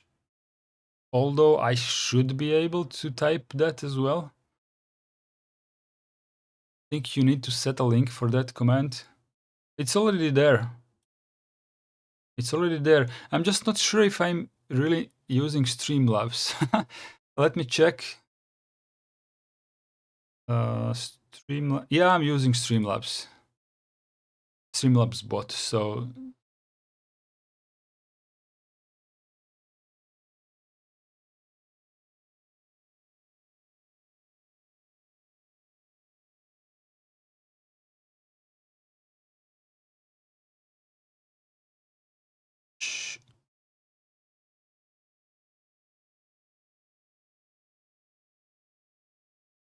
where's chat?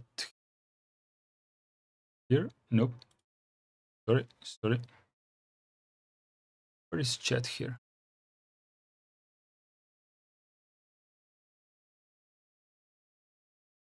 Stop that.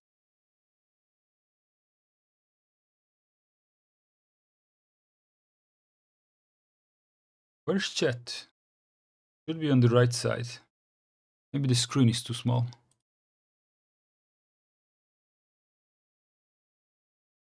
Oh, I found it.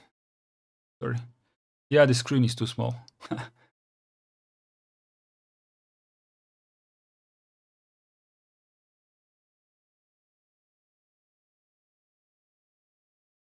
Nope, you can't get a chat on this resolution. Never mind. Let me try socials from this chat.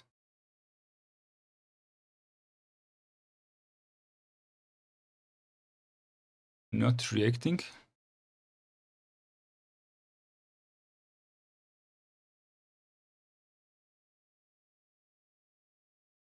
How odd. How odd.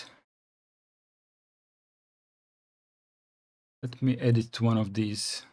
Check out my Twitter and then my Instagram. That's been here for a long time. And my YouTube. So works at least. Did it work?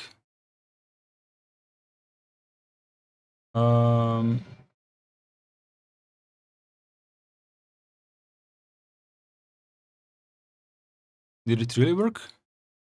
I didn't see it. I did not see that SO worked. Let's make a new command. YouTube. Check out my YouTube.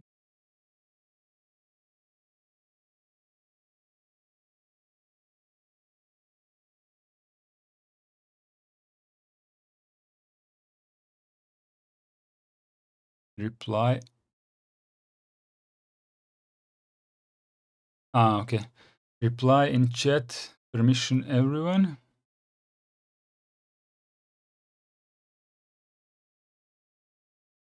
Confirm. Command created. YouTube. Would be fine. Once. Command.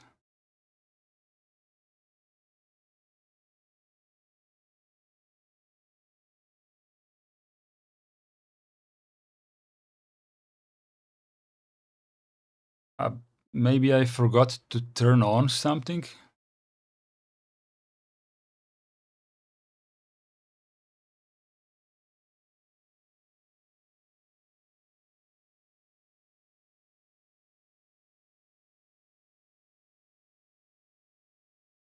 It will not react to. Oh, maybe I'm editing the YouTube. Alexei, or whoever on, can you type on YouTube? Can you type exclamation YouTube on YouTube? Type it on YouTube. Maybe that's where it will respond.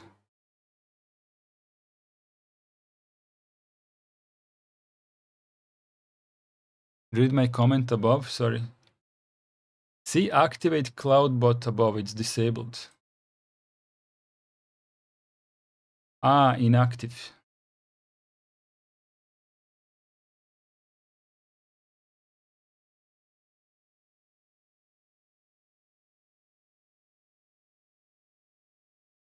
I thought it was activated a long time ago.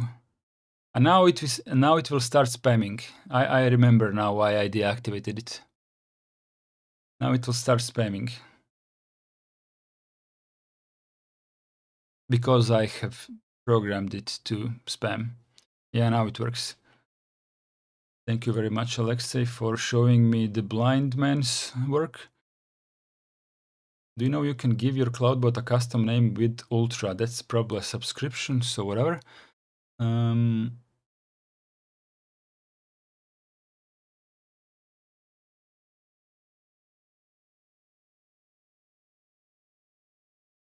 Check out. It's actually too much. Just the link is fine.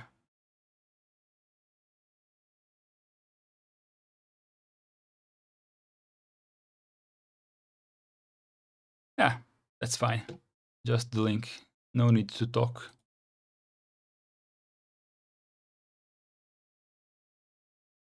The commands are fine. What is tip? You can help me by tipping. I know what that is. A Streamlabs tip, yeah. Okay. We are now on YouTube. Which counters? There was timers. Yeah, Discord URL that's disabled. My Twitter. I don't need my Twitter advertised anymore. Tip Instagram, no need to advertise that one. This will happen automatically every interval minutes.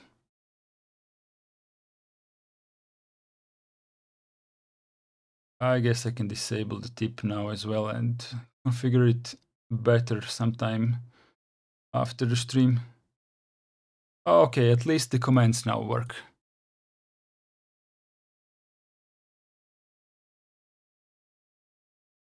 Oh, Fernando Lopez, what am I doing? I'm trying to fix the chatbot, as Iceblade said. So there are some commands here. Uptime, for example. If you type, that's not what I wanted. Let's try uptime. Does this work?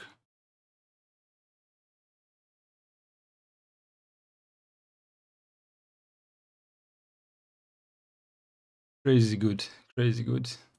Let's try on Twitch.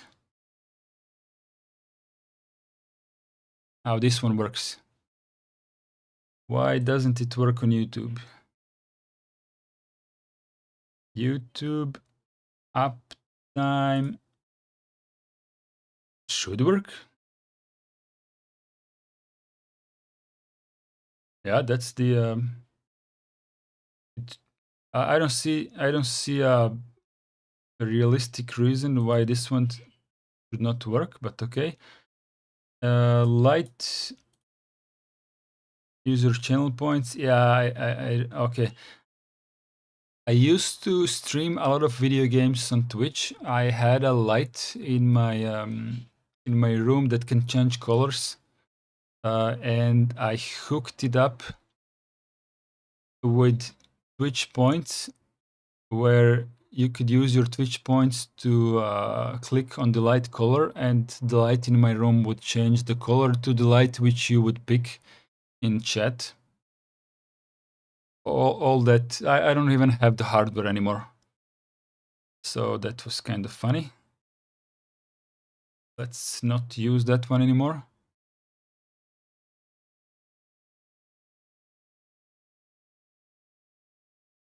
Cool game. Does it work?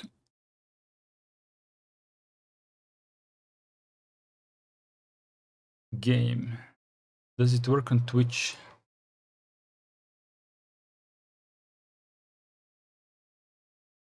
Yeah.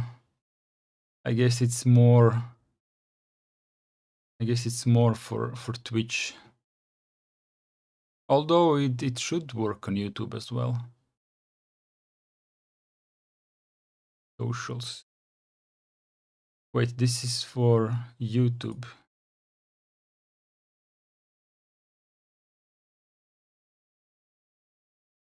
Or for both.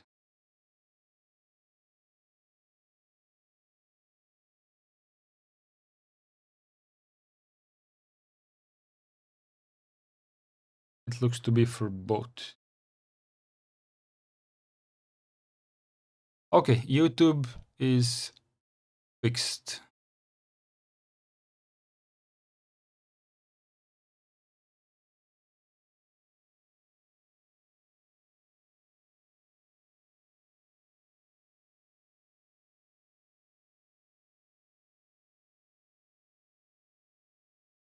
Sleep time? Or you guys want to chat some more?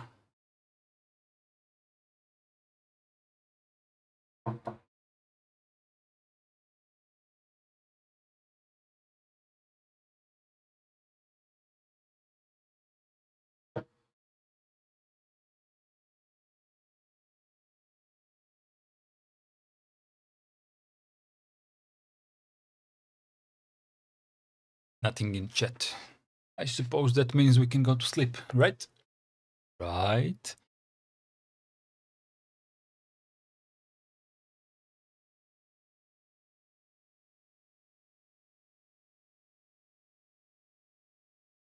I'm just waiting for any answer in the chat.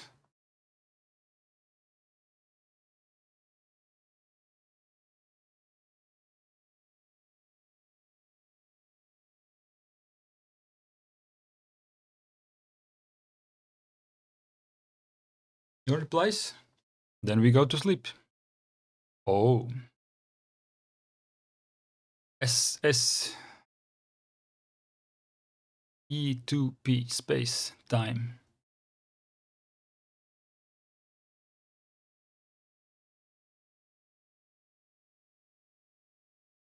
What's that regex supposed to do?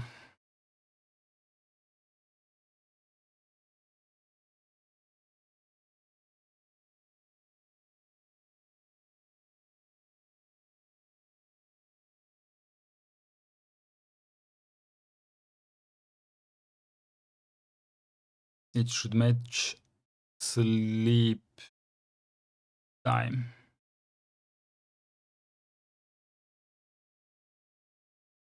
Fine.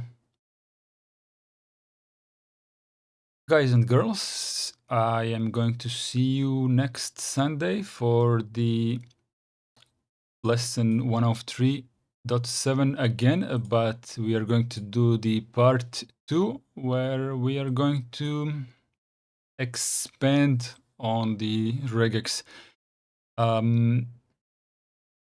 If you have not participated in today's lesson, then you should rewatch this one or at least read through the PDF through the lesson 1 of 103.7 before diving into the next Sunday. I don't think you will be able to follow this one without going through the first lesson first. So there is that. And that's pretty much it for today. There will be some more videos throughout the week, and see you then. Thank you very much for participating.